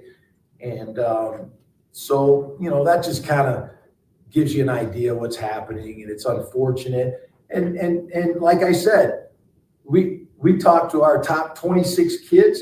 They all have been offered a lot of money. So Jay Norvell says a couple of things there. Says, number one, there are independent agents out there that are calling around and saying, hey, if I was to theoretically get Kevin to go into the portal, how much would you be able to put on the table for Kevin? And he's gonna have schools bid, right? I'll give Kevin $100,000. I'll give Kevin $125. I'll give Kevin $200,000. All right, going once, going twice. Sold. $200,000. Kevin's coming to your school. But then they have to call Kevin and go, Kev, I got a deal for $200K. You interested in moving? And the point that Jay Norvell is making here is, if your phone rings and you got a guy that jumps on and goes, hey, contract here, $200,000 if you move over to this school, are you in? He says that's bad for the kids. Oh, no. I'll tell you right now, I'm pretty happy with where I am. I love the company I work for. I love the people I work with. I love the community I live in. But if I get a phone call tomorrow and somebody says, hey, Rob Brown, we'd like to offer you $250,000 to come do our radio show in this place that's not Greenville, South Carolina, it'd be a real hard spot to say no, right? Like, respectfully, I love it here. I met my wife here. I've met some of my best friends on planet Earth here. I love it here. I love the people I work with around. But if somebody made my phone ring today and said $250K to come out to Albuquerque and do the show, I might have to suffer through Albuquerque. There's only one place I'm saying no to go. And that is, sorry, Jason, the real butthole of America, Jacksonville, Florida. All right? Now, there is a number, as the $1 Million Man said, everybody's got a price. There is a number out there, I don't know what it is, that even gets me back to Jacksonville, Florida. I'd have to be able to afford to live on Jack's Beach, the only place in Jacksonville that's worth a crap. But you get the point. Any hoodles. The point here is, once again, as, let's see, Texter said, Lefty Tiger text said, Texter said, you mean better figure out how to bribe the kids and do it again next year when the price goes up. Texter said, are you preparing us for your departure? Absolutely not. Absolutely not. He's been saying that for years. Yeah, that's just my example. Still here. It's just he's blatantly saying he's for sale though. He's been doing that for years. We're all for sale, pal. Everybody's got a price. There's a number on a paycheck that Miss Lisa's going, get the cardboard boxes out. We're taking a trip. All right. Somebody calls and offers you $1 billion to come produce the world's biggest radio station. Pretty sure Miss Lisa's going to say, get in the car, son. Where's it at? It doesn't matter for $1 billion. What part of the hemisphere? You put me in Nome, Alaska for $1 billion. All right. Everybody's got a price. Here's the point. If you went tomorrow and you said, hey, I need a haircut. And you went to the barber shop and you walked in, and your favorite barber who's been cutting your hair for 25 years says, "Hey, Jim, I got a phone call last night, and I'm sorry to tell you that a barber shop in Albuquerque, New Mexico called me, and they're going to offer me $250,000 to go cut fades in New Mexico. I'm gone." You wouldn't go, you shouldn't have that phone call dropped in your lap, right? You shouldn't have to answer. These kids can't handle it. You wouldn't say your barber can't handle the maturity of that decision. You wouldn't say that your plumber or your local terminator shouldn't be allowed to have the decision making. Do you know what you just did there? You said your local terminator. I didn't know if, that they set up shop now and you can just hire a terminator. Don't we aren't bug guys called terminators? Exterminator, dude. Nah, terminators. Okay. All right. Yeah, it is exterminator. I'm just a gigantic moron. I don't know what you want. Look. Texas said, why Albuquerque? I'm making it up because Albuquerque sounds like the worst place to go besides Jacksonville. That's why. Does it? I mean, the dry air and everything. I have literally never heard anyone say anything good about Albuquerque. I can't say I've heard a bunch of people say anything specifically bad, but normally when you talk about places. But I mean, other than that, I don't think you have to be bilingual in New Mexico. I think it would certainly help. I think you do. They don't exclusively speak Spanish in New Mexico. I don't know. I haven't been there. Have you? But even if you do, so what? It's not a bad thing to be bilingual. It's not a bad thing to be I wish I was. bilingual. I need the Duolingo owl to get on my ass a little bit more and get me into gear. By the way, I got one the other day because I kind of got back into Duolingo. I need to get back to learning Spanish, but I got back into Duolingo the other day and I did like a 5-day streak of lessons. And you know what the message I got, the push notification said? It said, "I'm deadly serious. You're safe from the owl for now." Okay, so Duolingo is straight up threatening me to make me learn Spanish? Yeah, because I don't know what that is. I mean, I think you're assuming that everyone knows what that is. And, when I think language, I think Rosetta Stone. So I don't think Duolingo is like Rosetta Stone, but it's an app on your phone. And their little mascot is a little green owl who is kind of terrifying to keep it a buck. He's kind of scary. Anyway, blah, blah, blah. Put all that aside. The point here is we are once again at a spot, my dear friends, where we have all these folks that have decided that 18, 19, 20-year-old kids, they're not mature enough to get a phone call for $200,000. And again, I asked the question, why is that the only group of people in America that we say that about? Only group of people in America. We say, nope. Yeah, you can, we're all fine.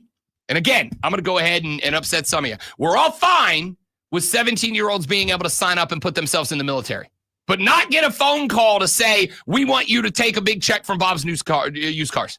17-year-olds can't join the military without parental consent. I'm still stuck on the 5 to 10%, 10-15%. That was my big problem here. Yeah. How does he know that? And if that is true, they're getting hosed. I mean, that's bad business, giving up 15% of your profit to some dude. You, by the way, may join the Air Force, Army, and Coast Guard at 17. I was right. Yeah. So did you see parental consent? That is the age in which you can enlist. That's weird. It is what it is. But they're not responsible enough to get money. That's where we draw the line. Blah, blah, blah, blah, blah, blah, blah, blah. Aside. Jay Norvell did bring up something that I am interested in, which is agents asking 15 to 20% of a kid's NIL take. That's a problem. Now, all I'm going to do. Unless you're an agent. That is great. All I'm saying here is, you guys remember like a very long time ago when this whole conversation came down the pipe and I said, put the regulations in now. Put the regulations in right now so that this type of thing can be handled. You didn't do it.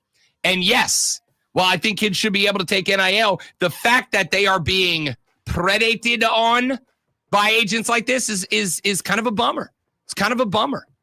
We'll talk about what possible fixes might be coming down the pipe as the show progresses. Phone lines open, 844-326-3663. Back after this on the Rob Brown Show on the Fan Upstate.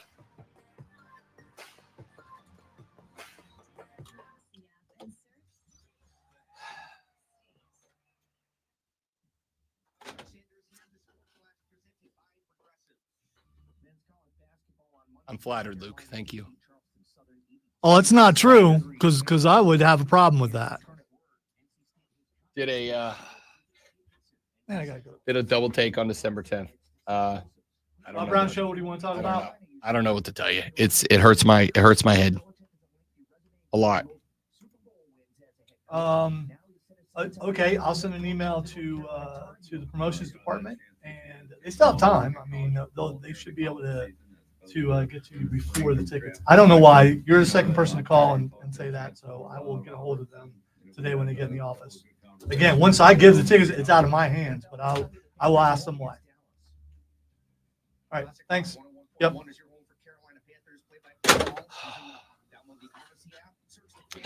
My bet is they'll send them all out on Thursday. Like collective. The instructions on the thing say within 24 Yeah. hours.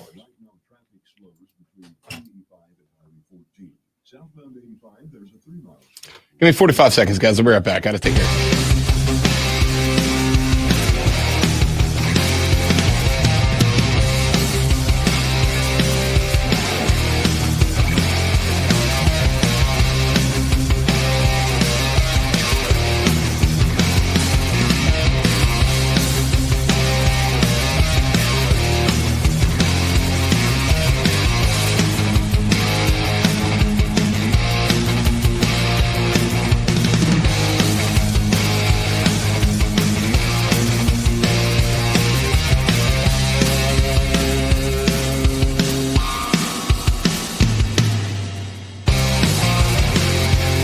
What is up, friends? It's Rob Brown. I hope you're enjoying the show. If you're not, I don't know why you're here, but I am glad that you are. Hey, do us a favor. Whether you're enjoying it or not, would you mind sharing this around your social media, please? And thank you, Twitter, X, whatever you call it. I don't care. Instagram, Facebook, TikTok, it doesn't matter to me. Help us get the good word out. We're trying to get famous and rich, and we can't do it without your help. So, The Rob Brown Show is on all social media, or share the YouTube channel, the Facebook page, wherever you're watching this, and we'd appreciate it very much. Now, let's get back to the show. Stick around. Call tax relief helpers now to learn about our tax debt reduction programs and how to stop the collection efforts. If you're facing liens, levies, an audit, wage garnishment, or years of unpaid taxes, even if you're already in a payment plan, we can help. There's special IRS. Yes, they are working on that. That is Rob Manfred's goal this offseason, Jacob, is hopefully, and it doesn't necessarily have to be Amazon Prime. It's just one of the streaming services will likely end up getting a deal with MLB. It will be at a subscription cost, but again, I genuinely don't mind. If I got to pay, an extra $20 a month, and it means I'm not going to be blacked out of games, I can just watch every game, even Wednesday at 1:30 in the afternoon. I'm all in. I'll pay that subscription cost. That's what I genuinely hope happens. So we'll see. I don't know, Mike. Is picking bowl games worth the time, honestly? Is it worth the time? I don't know. Only the 12. Who, Zach? You talking about Travis? You talking about Janty? Who are we talking about here? Because the answer is player to player. I do wonder what position Hunter will play in the NFL. I mean, he's an all defensive, all American defensive back.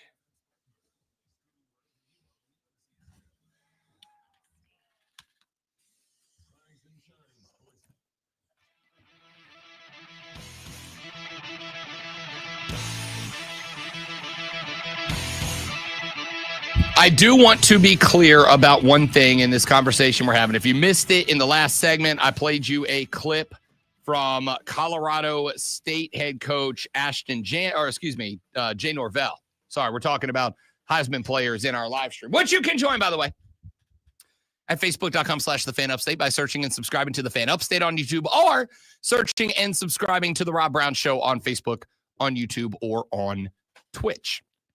All the different ways to watch our live stream, which we do every day of the week, all 4 hours of the show. You, my dear, dear friends, are welcome. These two handsome faces on your computer screens every morning. Gosh, How could you possibly have a better start to the day? You can't. You're welcome. So, played you the clip from Jay Norvell. Jay said two things. Jay said, numero uno, that players are getting phone calls from independent agents after those agents have called schools, collectives, and said, hey, if I can talk player X into coming to your school, how much would you be willing to pay him? And effectively just putting the feelers out for the players to find out how much NIL money they could possibly end up with. And then after they find out who the highest bidder is, they then call the player and say, hey, man, if you'll pop into the portal and you will allow me to get you signed up to go play for XYZ State University, you'll get $250,000, $500,000, $1 million, whatever the case is. Jay Norvell says that's a bit of a problem, right? And again, I would too if I was a football coach, right? I've said for years, of course, football coaches are going to be almost unanimously outspoken in opposition to the transfer portal because it makes their jobs that much harder. I'm not under any disillusion that football coaches probably hate the portal, right? I'm going to go back to the old days where I recruit a kid out of high school and then he's just on my team. Not he's on my team until he decides that he doesn't like being on my team anymore and then he's not on my team and he can just leave. No, I got to recruit him again every season. I have quadrupled the amount of recruiting I got to do. Not only do I have to recruit kids out of high school, not only do I have to recruit kids out of the portal, but I got to recruit the kids on my own team to stay on my team for sure. I got to recruit fans to give to the collective so that there's the money to keep these people on board. I've got to be a part of that. And yeah, of course, coaches don't want to have to do that. That's a lot of extra work. I'm sure it's quite annoying. Tis what it is, as I've said many times on the show. Guess who else that happens to? Everyone in business. Everyone. If you have an employee who goes out and kicks a whole bunch of booty, I mean, just efficient, effective, does good work, does it quickly, makes your business more profitable, eventually that employee is going to end up on the radar of other businesses. And those other businesses may go, hey, Jack from accounting, we'll pay you 20% more than what the company you are currently working for is willing to pay. And Jack may very well go, great, I can start on Monday. Unless he works for a company that says, tell you what, Jack, we'll match it. Or a company that has created such a wonderful culture and maybe allows Jack to benefit in other ways. Jack gets 2 weeks of vacation above and beyond what he would normally get. And he values that 2 weeks of vacation more than he values the money. Or perhaps Jack has great health insurance provided by the place he works. And Jack goes, I can't give up this health insurance plan. It's too beneficial to me and my wife and my life. Both. I got to stick around here. Or maybe Jack loves the ownership or the management of the business that he works for. And he goes, yeah, I can make more money, but I really like the guy I work for. And since I really like the guy I work for, I ain't going nowhere. Or Jack could go, yeah, that sounds great. I'm going to go over there. And none of y'all get really mad about that. But you do when it's college. Why? Because it impacts you directly. This is one of the issues that I have. Soapbox time. We deal with a lack of empathy in this country. A lot of people don't care about certain situations until it directly impacts them. Then it becomes a huge deal. Not when it's other people's problems, but when it's my problem, now it's a big deal. So I am empathetic to players who have to sit down and make a decision. Do I stay with the coach who recruited me? Do I stay with the school who recruited me? Or do I go make a life-changing amount of money by jumping in the portal? I also, and this is where I kind of go to the other side and sound like a heartless S of a B. These agents, if Jay Norvell is telling the truth, and these agents are indeed taking 15, 20% of the money that they negotiate for players to pop in the portal and go to a new school, do I think it's gross? Sure. There's no rule against it. There could have been. You could have laid out the arguments and the guidelines at the very beginning of this whole thing. You could have laid all of that out at the beginning, but you failed to do so. There still can be. There still can be, except here is the problem. You don't really have anymore a ground to stand on. Anything you do is going to be challenged, and that includes agent regulations. Do you think for a second that if the NCAA tomorrow said, here's the rules regarding agents, and put some regulations down, that those same agents wouldn't sue the NCAA? Of course they would. They would say, whoa. You can regulate the rules on the football field. You can regulate the rules school to school, provided the schools agree to it. What you're not going to do is regulate the impact that you have on my business, life, well-being. And they're going to sue the pants off of them. Couldn't you regulate it by passing a new rule saying all agents must go through a representative of the school first? It's going to be challenged legally. And then the representative of the school can make sure that the kids are getting a fair deal. Once again, it's going to be challenged legally. It is going to go through months, if not years, of litigation from agents who are going to say, who in the hell are you to tell us what we need to do in order to do a job that we have been doing? The NFL did this when they started putting it together. This is part of the multiple CBAs that the NFL has signed with players, with agents, with unions that represent every person who has an NFL job connection. It's gonna be interesting. It's gonna be a fight. So again, this simply circles back around to the conversation that we had when the whole portal argument started up. That is, put the rules down now. We can circle back around to them later.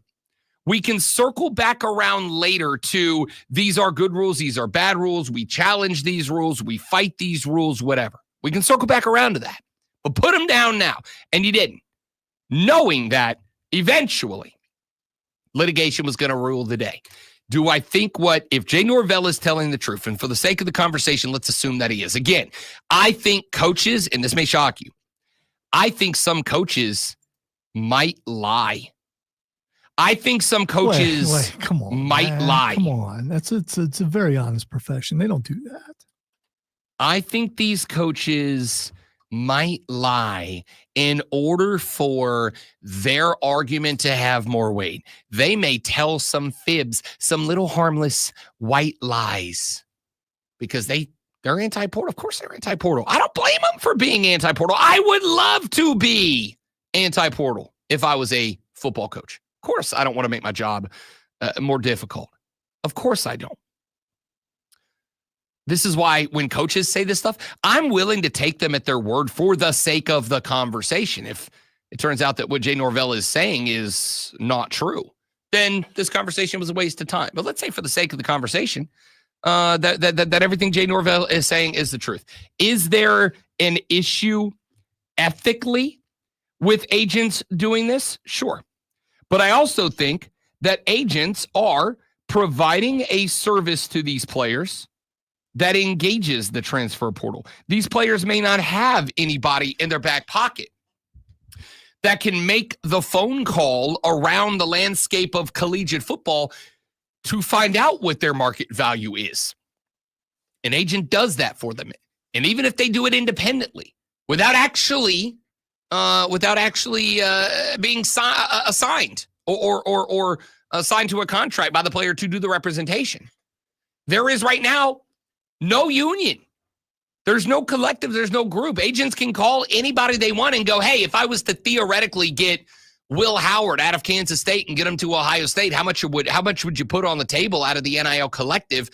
And Ohio State goes $500,000. And he goes, great. And he calls Will Howard and he goes, hey, Will, I can get you $500,000 to head up to Columbus, Ohio. You interested? And Will Howard, and this may shock you, Will Howard has the ability to go, yeah, what's the take for you?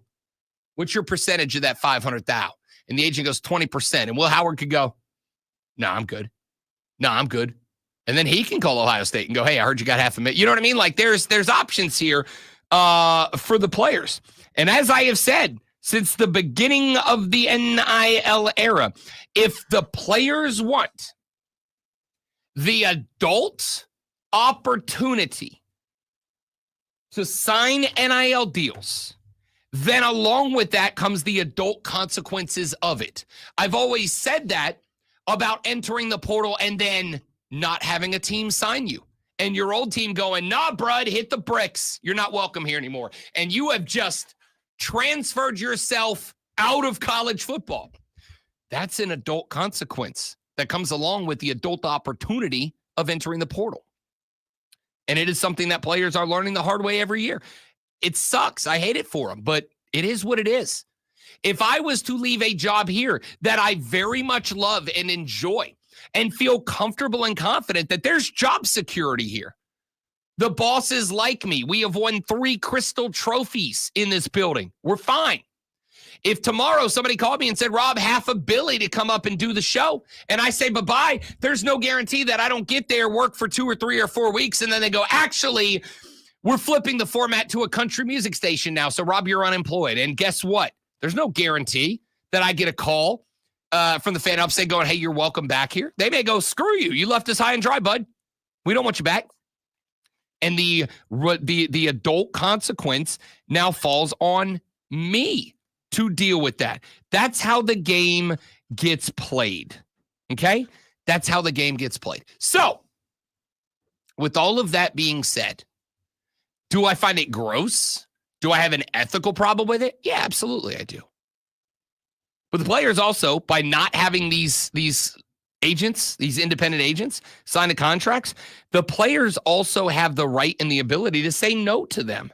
To say, no, I'm good. I'm good. I got this. I don't need you. I don't need your help. I'll make that phone call. I got a guy, whatever.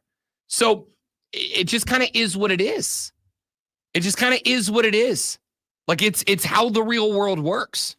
And I don't know why we want to treat this world, this landscape, so much different than we treat, I don't know, every other career and profession in America. All right, a couple of texts that have come up so far. Texter said, SMU over here shaking their head. They got kicked out of football for how many years? All because they did something that everyone did afterwards. Now it's the Wild Wild West. I'm kind of tired of that phrase, respectfully, Texter. It's the Wild Wild West. No, it's not. What do you mean it's the Wild Wild West? The concept of the Wild Wild West was that you could just go around shooting people and doing whatever you wanted. No, you can't. No, you can't. I'm not saying that there are the rules and regulations, but it's no if college football is the Wild Wild West, Lonzo and I live in like outer space Western style atmosphere because our industry is a hell of a lot more volatile than college football. Like, it is what it is. I'm kind of over that phrase. Texas said, Rob, I believe Jay Norvell, it's how they got Birch and Bell from the Gamecocks summers ago. I mean, sure. Again, if you don't think the same colleges, college coaches, with a handful of exceptions, Debo Swinney, aren't absolutely willing to allow their collectives to pay these guys to come to their school and make their teams better, I mean, I'm sure they got a bridge in Arizona they'd sell you to. Texter said, with no collective bargaining agreement, the agents will not be restricted. Yeah, that's true about everything. This is why I've said the only way to put guidelines down now is to employ the students, allow them to form a union, and then collectively bargain with them. Texas had heard a lot of talk yesterday about how the playoffs aren't fair because some conferences are better than others. Think about it from the opposite side. Will the new playoff structure not improve other conferences over time? More exposure for the other brands, spread the cheddar around. Seems like it will eventually help college football. Yeah, the SEC and the Big Ten are definitely willing to spread the cheddar around. Wink, nudge. Hey, wink, wink, nudge, nudge. You're going to want to pay attention to the next 60 seconds of audio because Lonzo is about to chef to you with this sports flash. I don't know why cheddar is the cheese of choice. Cheddar! I'm going to go with mozzarella. Jamar Chase caught 177 of Joe Burrow's 369 yards and 2 of his 3 touchdown passes as the Bengals knocked off the Cowboys 27-20 last night. Former South Carolina Gamecock Rico Dowdle turned in 131 rushing yards for the Cowboys in the losing effort as the Cowboys fell to 1-6 at home. That's bad, in case you didn't know it. Georgia quarterback Carson Beck has what is being called an elbow injury by the school, though there were no specifics for a timeline for a return to action. Beck was hurt in the Bulldogs' overtime win over Texas in the SEC championship game. Beck's availability for Georgia's second-round matchup on New Year's Day is also unknown. Tune in this Saturday at 11:30 a.m. as the Furman Paladins take on the South Carolina State Bulldogs. It's Furman versus South Carolina State right here on your home for Furman Paladins basketball. The Fan, Upstate.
Efforts once and for all. Due to the financial hardship consumers are facing throughout the country, the Internal Revenue Service has made it easier to settle delinquent tax problems. An open phone line has been established by Community Tax for consumers to call and see if they qualify. Take down this number or store it in your cell phone, but call the Community Tax Helpline at 800-254-4574. If you owe back taxes to the IRS and cannot afford to pay them back, or even if you have years of unfiled tax returns, there's no need to fear anymore. But you have to call the Community Tax Helpline today at 800-254-4574 for the help that you need. Don't take on the IRS alone. They can attack your wages, savings, pension, home, and even your Social Security check. Call 800-254-4574 for your free consultation and to see if you qualify. That's 800-254-4574.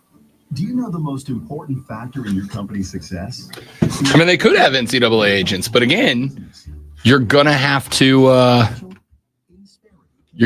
create a world where players and agents agree to those rules, which would require collective bargaining. Find out more at insperity.com/HR-matters. It's bow time. 2 Bojangles steak biscuits for $5 means 2 times the tender, 2 times the flavor, 2 times the country fried, change your life, need another bite goodness you crave.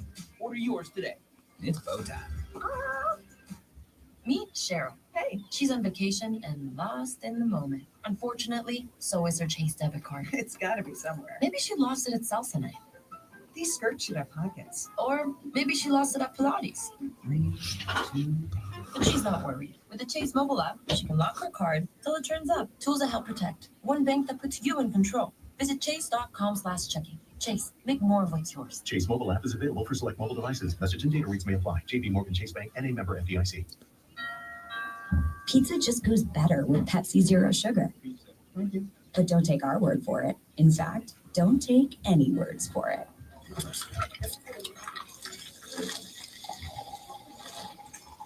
Crispy and cheesy, paired with delicious and refreshing. My mouth is watering already. Ooh, too high.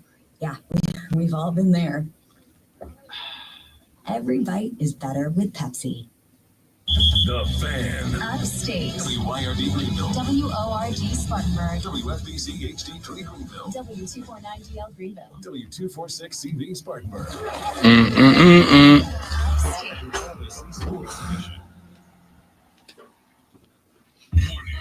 Man, check this out. You're on official Rob Brown Lockdown. Represents being real. Yeah. Unfiltered sports talk. Manufactured locally for the Carolinas. Lockdown. This is the Rob Brown Show. Only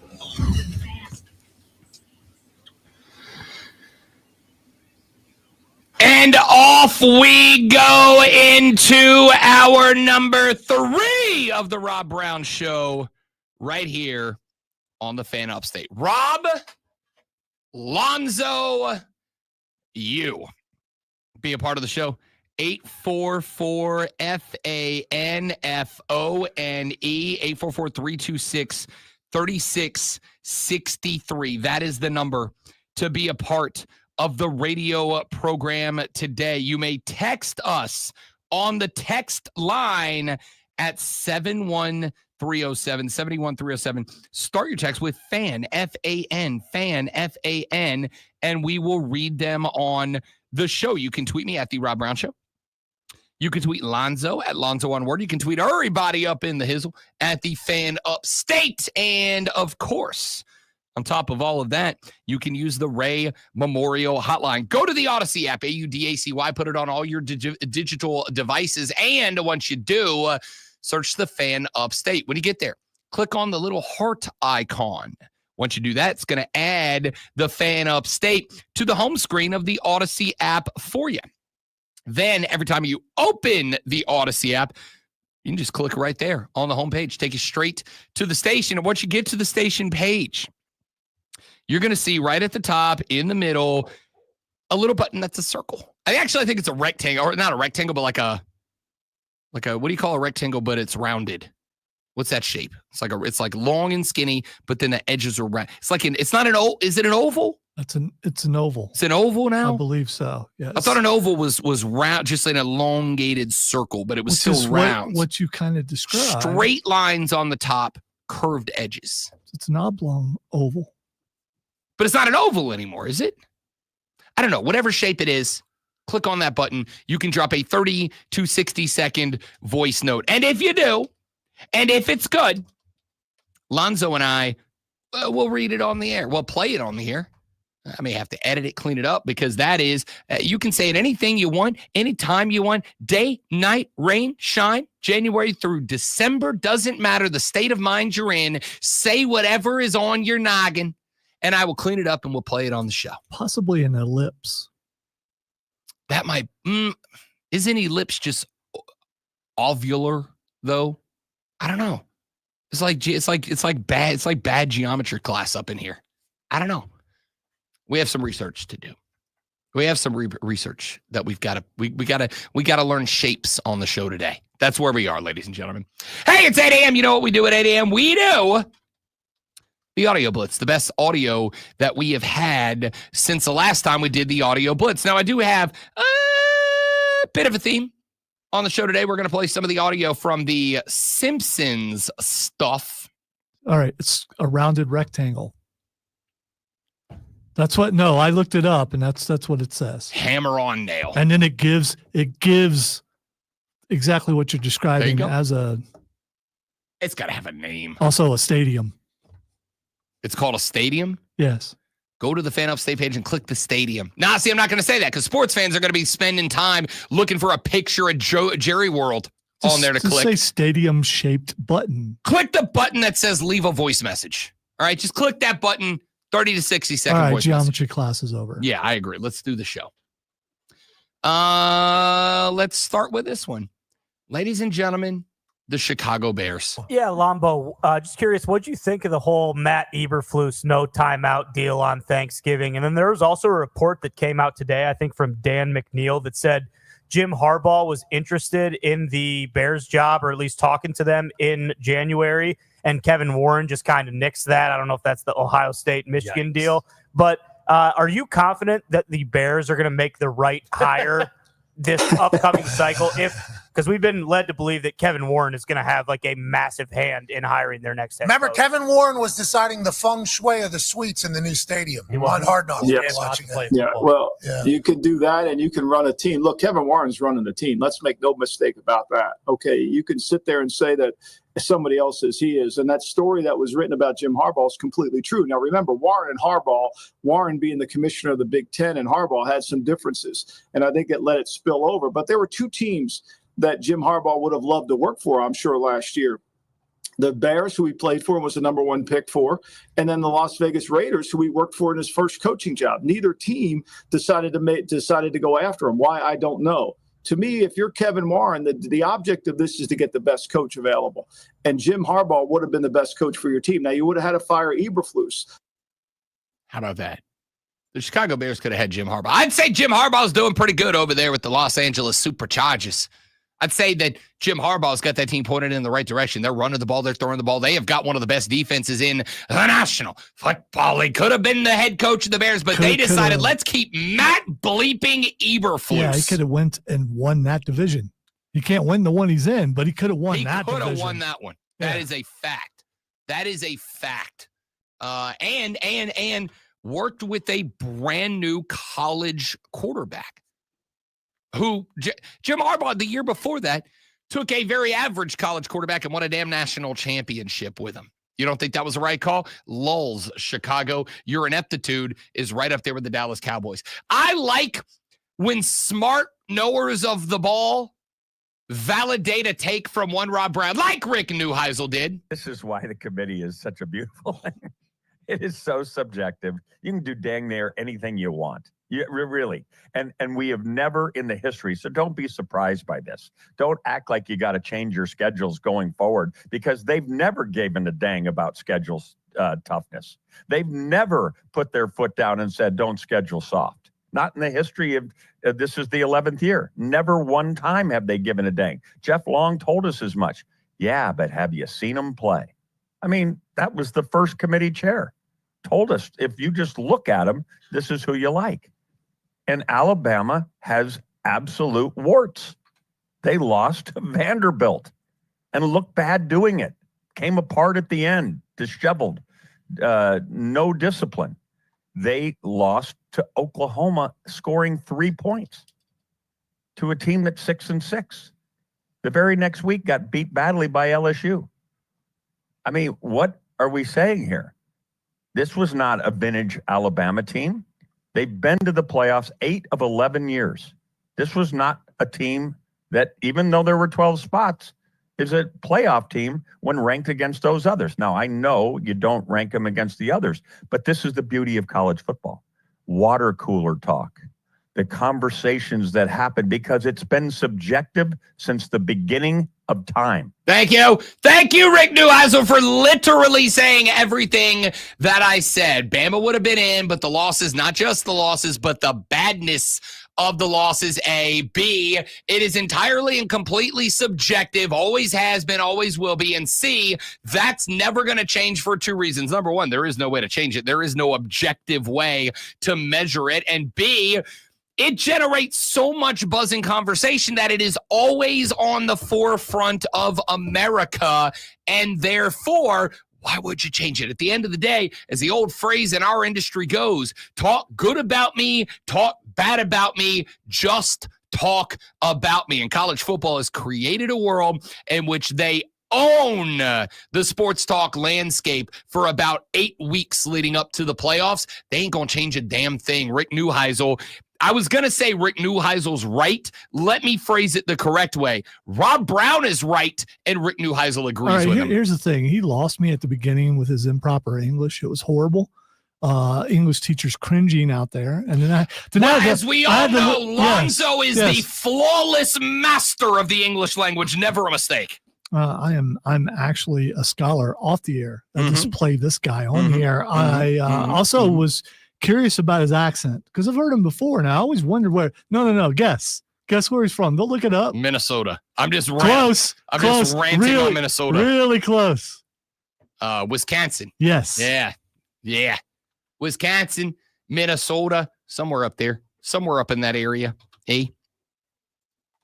Canada South, Kyle Kennard wins the Bronco Nagurski Trophy for the nation's best defensive player last night. Here was his acceptance speech representing the University of South Carolina on the College Football Award Show. Me and the guys back here were joking about having a talk if one of us won, and here I am. But I guess I'll start with the gratitude, man. I want to give a huge shout out to my mom and my dad that are sitting right over there.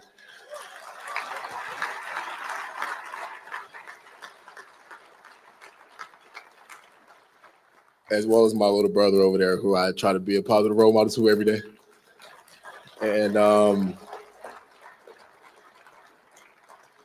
also want to give a shout out to my coaches that are right there, Coach Shane Beamer, Coach Sterling Lucas. And then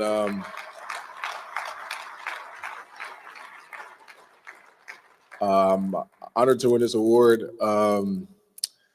This past offseason was a flipping stone as far as my mindset. I knew I wanted different from myself, and I knew I wanted more from myself. And coming to South Carolina was the first part of me doing that. And I feel like when I got here, or I got to Columbia more so, the people that were in the building, the people that talked to me every day, just the fans in Columbia I'd see at a supermarket or something like that, they never failed to give me support and things like that. So I just want to give a huge shout out to them. And then to say that, or with saying that, I want to say that they were like the 12th man a lot of the times. Like when we had games, when I felt like I had a bad stretch of games, or when there was a controversial call that was plagued my way, I feel like they did a good job of being supportive, and that just helped me a lot through the season. So I just want to make sure I mention that. But I appreciate everyone who voted for me, and thanks. And I'm looking forward to coming back here next year to see who wins next year. Kyle Kennard brings the Bronco Nagurski Trophy back to Columbia, South Carolina, and opens the speech with the mom and dad thanks. Elite acceptance there, young man. We'll talk a little bit more about him later on in the show. Bill Belichick said yes, he has been talking to North Carolina. I've had some conversations with the chancellor at North Carolina, and so we'll see how that goes. We'll see how it goes. I think it caught folks by surprise that college coaching might appeal to you. Can you explain your decision-making process and why that does appeal to you, if in fact that's the route you go? Well, again, I have an open mind and have I think the college game is closer to the pro game than it's ever been with the new kind of landscape in college football. So, I've explored it, and we'll see how it works out. I think it's widely assumed that you'd like to win another Super Bowl. And I think it's widely assumed that you'd like to break Don Shula's record. Is that, and are those two things in the forefront of your mind? Yeah, Jim, I don't have any set goals. I'm open to different opportunities going forward, and I'll just evaluate them as they come. Hoodie says, I haven't even talking to the University of North Carolina, and should the opportunity be there, and should our goals and values align, that there's a chance I could get in there. I'm intrigued. He's asked straight to his face, is there a desire in you to win another Super Bowl, to set the record for most ever, to continue to further ingrain your name and image into the NFL Hall of Fame? And Hoodie's like, nah, I mean, if it happens, it happens. If it don't, it don't. It is what it is. I may surprise you a little bit here in just a minute, Zoe, when we come back, because I want to talk about this, because I've come around on this, and this is if you watched him on McAfee, he elaborated a lot more. And I mean, to a degree where I was thinking, okay, if Rob watches this, he will change his mind about Belichick being a college football coach. Hang on. Let me finish what I was about to say to you. I absolutely think North Carolina should hire him, and I think they'll be silly if they don't. Now, what I'm not going to change my mind about is I think he's going to be an abject failure at the college level. I think he makes it like 3-4 years And then either he gets sick of losing and he leaves, or North Carolina goes, okay, we've gotten the extent of what we're going to get out of this guy. It's time to move on. And we'll talk about that. But I think even if you believe, as I do, that the hoodie will be an abject failure, North Carolina still has to hire him. And when we come back here in just a minute, I'll tell you why. Because I think they will be missing out on a massive opportunity if the hoodie does not become the next head coach at the University of North Carolina. And even though I absolutely think it will be an abject and total failure top to bottom, they got to do it anyway. I'll lay that out for you when we come back. I am Rob Brown. He is the great Walonzo. And you beautiful individual, you're listening to the Rob Brown Show on the Fan Upstate.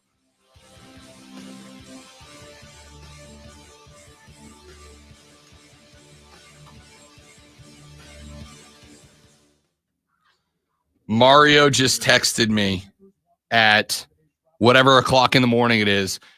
Why did you Google Jason Kelce butthole?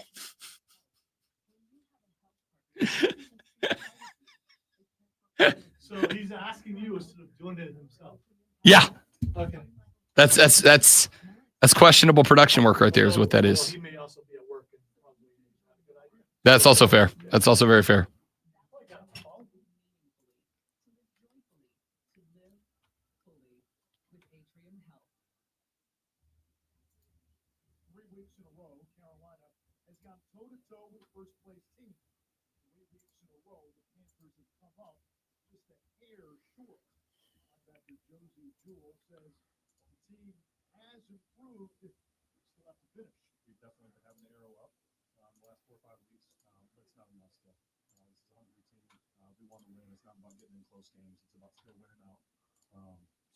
Frustrated, but we can see. All right, guys, give me 45 seconds. Be right back.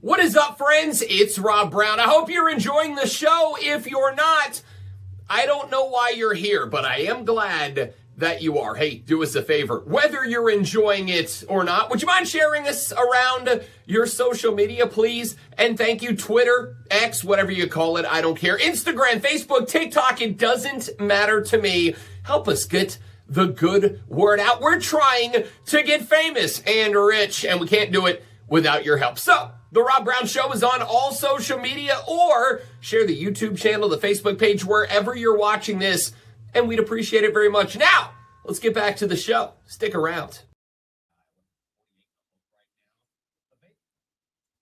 So the loop's not on, by the way. What? The loop's not on. Yeah, no, I turn it off. Whenever I play that video, I turn it off so that it ends that way. Okay. Browns have the second worst ATS spread this year. Chiefs as 5-point favorites is a 5-star best bet. I'm Ryan Horvath. Bet Smarter and beat the books. Download the BetQL and BetMGM apps today.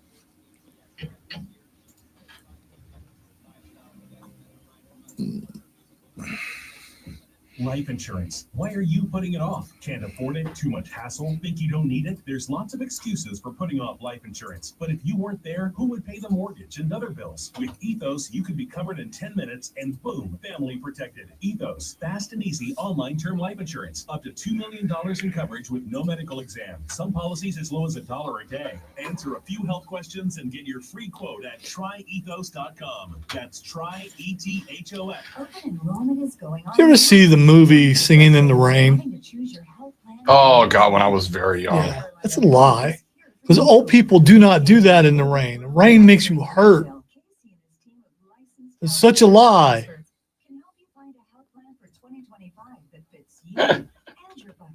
Time is running out to secure your coverage for January 1st. Schedule your no-cost appointment today. Such a lot. Hereforyou.com. Don't spend another Christmas with the whole family in silence staring at their phones. Start a new tradition going to the Upstate Holiday Light Show, open now at the intersection of 123 and 153. 32 million dancing lights, carnival rides, pony corral, and a huge petting with goats, donkeys, and kangaroos. The best Christmas light show in Greenville. An amazing winter wonderland like no other. It's time for a new Christmas tradition. Details and tickets at upstatelights.com. Greenville County Animal Care is the only shelter in Greenville County that accepts animals regardless of their condition, behavior, or circumstances. While this helps most animals in need, it also brings challenges like frequent overcapacity and resource constraints. We must balance providing immediate care and finding long-term solutions for each animal, often with limited space and resources. You can help us help them by being a foster, a volunteer, donating, or even being a part of our next 5K for charity. Visit greenvillepets.org to learn more. Staples has amazing deals on everything you need for the holidays, from custom holiday cards and photo gifts to laptops and gaming systems, even shipping solutions. And right now at Staples, save up to $350 on select computers. In-store only offer ends 12/28. Unwrap huge holiday savings at Staples. Order for Jennifer C. Is this my double shot, double cream, double pump, double sleeve? Can you handle that much caffeine? Did you know Discover automatically doubles all the cash back you've earned at the end of your first year? I'm cutting you off. You earn, we match. Discover Cashback Match. See terms at discover.com/credit. Okay, so that's with bacon, cheese, lettuce, tomato, grilled onions, ketchup, and all the pickles. You know what you like. You wouldn't order your burger just any way. Why should your sports talk be any different? With chapters on the free Odyssey app, you can choose the topics that matter to you most. Whether it's reactions, matchup previews, injury updates, or team news, quickly find what you really care about. So after the show, I'm going to go find Chris in engineering and ask him what that shape is, because of all the people in this building, he'll just know. He'll know automatically. Not only will he, but he'll probably call you dumb. He'll give you that look like, how did you not know that?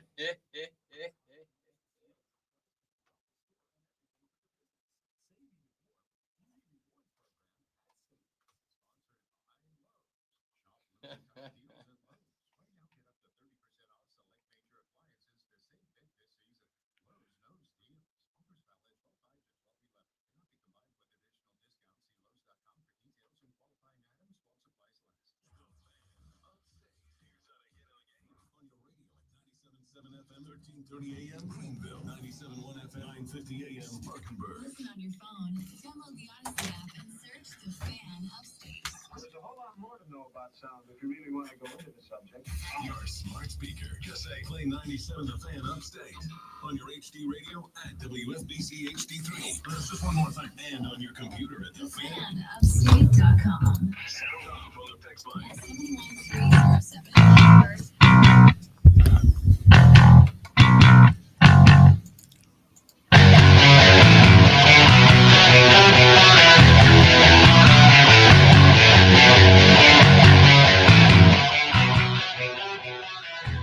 The Rob Brown Show continues. It's the Fan Upstate. So, a handful of days ago, the great one and I bumped heads because I said the University of North Carolina would be foolish to hire Bill Belichick as their head coach.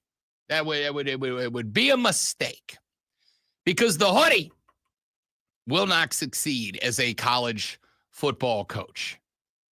And I want you to know that I've come around on that a little bit. I actually think now that the University of North Carolina would be foolish not to hire the hoodie as their head coach. In fact, I think it would be a stupid decision not to get the hoodie rocking the Jordan Jumpman logo and the baby blue up in Chapel Hill, North Carolina. I think they'd be foolish not to make that hire. But it is not because I think hoodie will succeed at the college football level. No, my friend, quite the opposite.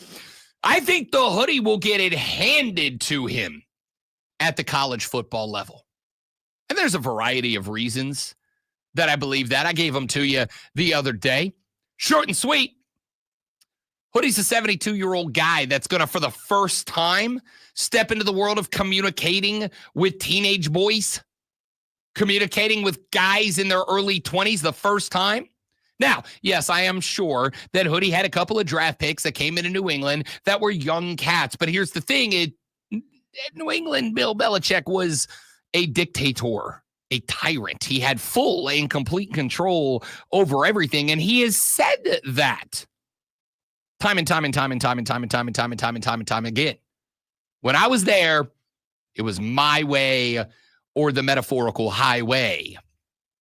It's not like that in the college ranks anymore, is it? We literally just had that conversation about the fact that if you're a college football coach, you've got to recruit 3 times. You got to recruit kids out of high school, you got to recruit kids out of the portal, and you got to recruit kids to stay on your team. Do you think Hoodie is going to suddenly have some philosophical shift that he's going to be able to go look at a wide receiver like Tez was a couple of years ago for North Carolina? That he's going to be able to go look at a kid like that and go, hey, buddy, I super duper like you a lot, and I really would love for you to stay on board with us. Whatever you need me to do. That's not the Hoodie way. But that's not the reason. That's not the reason that I think North Carolina would be foolish. Here's the reason I think North Carolina would be foolish. 2 years ago, North Carolina put together one of the best assemblages of football talent that college has had on campus in a very long time, and they really didn't do anything with it, like at all.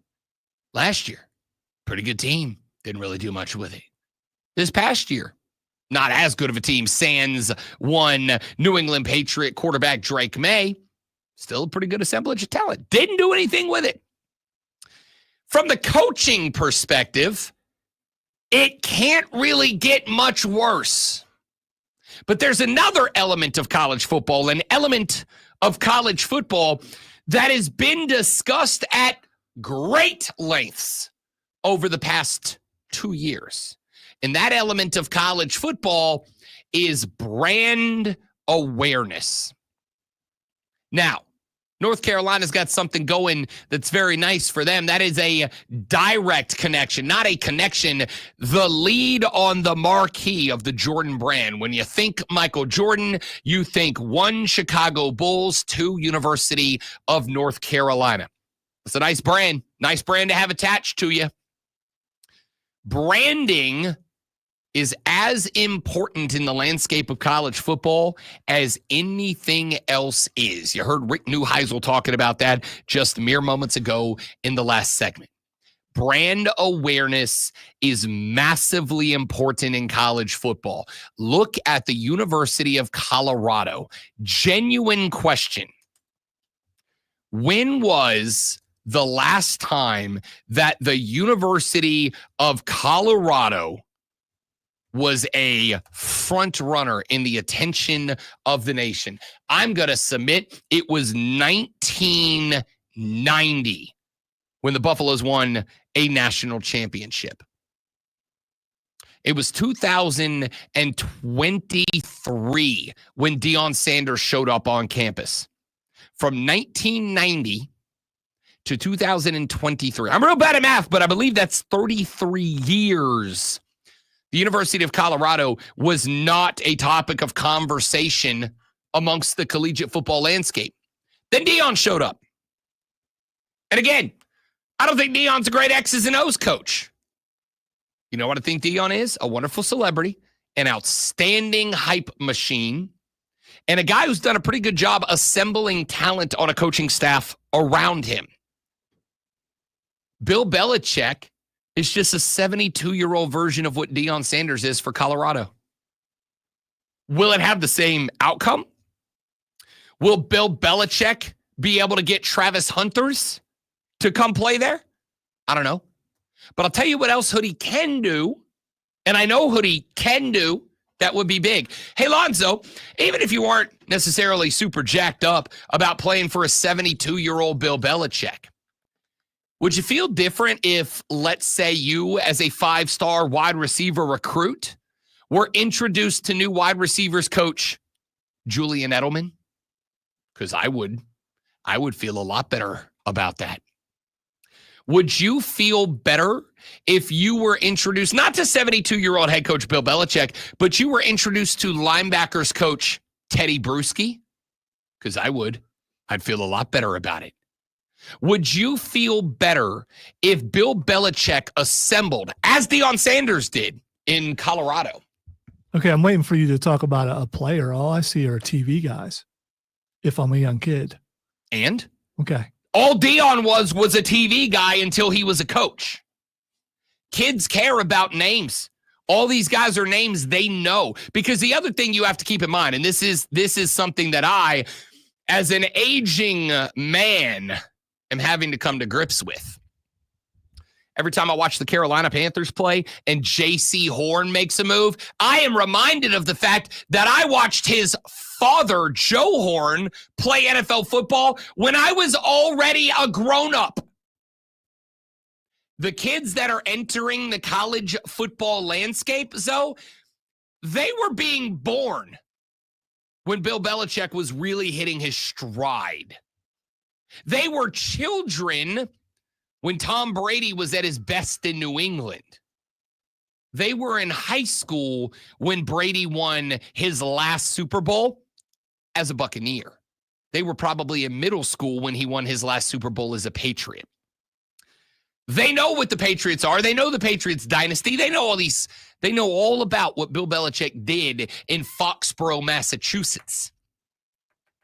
So their exposure to the Patriots is Teddy Bruschi on TV, Julian Edelman doing podcast, Rob Gronkowski doing Fox NFL News. Could you imagine tight ends coach Rob Gronkowski? He would have every giant, thick-headed white tight end in America lined up. They would be tight end you that day. Sorry, Miami, backseat. TEU is now UNC. The point here is, Hoodie has access to resources as a pseudo-celebrity and successful NFL head coach that raises UNC's brand awareness through the roof and has the ability to bring onto his coaching staff names, Super Bowl winners as players and coaches. He's got the opportunity to call up those cats and go, yo, Julian, you can still do your podcast and make all that money, but I want you to come be the UNC wide receivers coach. You're telling me that there aren't young wide receivers flocking to play there. Rob Gronkowski, you can still do Fox NFL Sundays, but I want you to come coach tight ends in Chapel Hill, North Carolina. We will fly you out on Saturdays to LA to go do Fox NFL Sunday, but I want you to make UNC TEU. You don't think tight ends around America aren't flocking to go play there? Hey, Teddy Bruschi, you can still do ESPN's Get Up, but I want you to come to Tar Heel Nation, and I want you to make UNC LBU immediately. I think Bill Belichick by himself would be an abject and total failure as a college football coach. I think he will get run out of the building by himself. But I thought that about Deion. And the Buffaloes were one bad loss away from competing for a Big 12 title and a playoff spot. And a first-round bye with that playoff spot. And that is because of the assembly of talent Deion Sanders built around him, the celebrity talent level that he built around him. Kids are flocking there to play there. They're going to kill the transfer portal. They're going to kill recruiting. That's and I said from the beginning, I don't know if Deion can X and O. What I do know is Deion's going to put together a good assembly of talented kids. Do I think it'll be enough to win Boulder, Colorado, a natty? No, I do not. Because I think even if you put together a hell of a lot of talent, there's still the Alabamas and the Georgias and the Texases out there you got to compete with. But I think we'll have Colorado playing as good of football as that school has played since the early 90s, for sure. The brand awareness that Bill Belichick would bring to Chapel Hill, North Carolina would be foolish if they don't take advantage of that. It is one of the most important aspects of college football, and Bill Belichick can utilize his grasp on the football landscape to do exactly what Deion did at Colorado. North Carolina's got to hire this guy. End of discussion. Back after this on the Rob Brown Show on the Fan Upstate.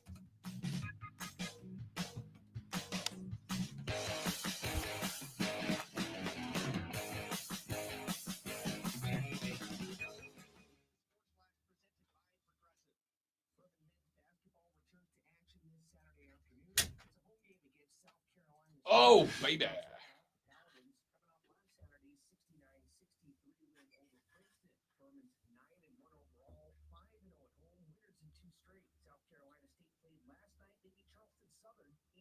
The new Google Pixel has face recognition. I don't have to push buttons anymore. I am that lazy.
Another game I think she could handle. I'm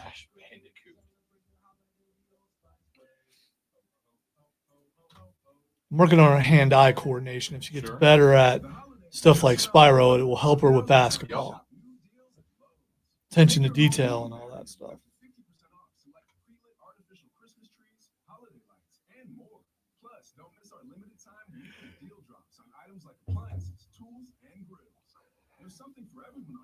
That and today I'll probably say, okay, let's just do it when she begs me again. Please, can we decorate the Christmas tree? Forget your mom and your uncle. Let's just do it.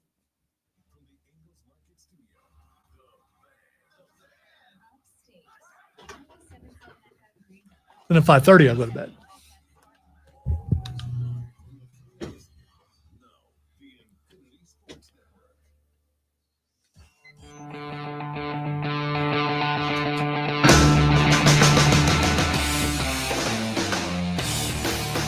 The Rob Brown Show continues. It's the Fan Upstate. Welcome back, ladies and gentlemen. Rob, the great Alonzo, and you, 844-FANFONE. That's 844-326-3663 is the number to be a part of the radio program. Text us 71307. Start your text with FAN, F-A-N, FAN, F-A-N. We will read them on the air. Tweet me at the Rob Brown Show. Tweet Lonzo at Lonzo one word. Tweet everybody up in her at the Fan Upstate. And use the Ray Memorial Hotline. Go to the Odyssey app, AUDACY. Put it on your digital devices. Search and subscribe to the Fan Upstate, and then hit the rounded rectangular button that says send a voice note. Drop us a 30 to 60 second long voice note. We will clean it up and play them on the show. I am looking for the Armada to become an even larger part of the Rob Brown Show each and every day with the Ray Memorial Hotline. That's why it is there. All right. We talked a little bit earlier in the show about the Simpsons game that took place last night with Monday Night Football. And I will tell you that it was very entertaining to me. It was very entertaining to me, and it was entertaining to me, I think, because by and large, I obviously grew up a fan of The Simpsons. I obviously grew up enjoying The Simpsons. By grew up, I mean in my late teenage and 20s. I remember watching the first episode of The Simpsons live. I don't even think born yet. It's a really long time ago. Oh, for sure. But, I have for years have had the Itchy and Scratchy. No Itchy and Scratchy in the show. I think they took Itchy and Scratchy out of The Simpsons, by the way. I believe so because of the violence. Yeah, it was like Itchy and Scratchy went too far for The Simpsons. And they got ripped in half. Oh, yeah, it was brutal. Blood It was brutal. And stuff like that, yeah. It was brutal. But Krusty the Clown was out there. Barney was out there. Mo. Your boy Sideshow Bob. Sideshow Bob was out there. It was entertaining. And part of the reason it was entertaining was because it allowed the ESPN personalities to kind of have a little fun with it too, right? Like, to me, we need a bigger emphasis on personality that's not just scream and have hot takes all the time. Like, it's okay to let the people be people. Like, for instance, to start the broadcast, when Mina Kimes, who I adore, Mina Kimes channeled the spirit of Bart Simpson and absolutely got Dan Orlovsky. Do you know? I don't even know. Have you heard of this player? Who is this? Hugh Jazz. I got him.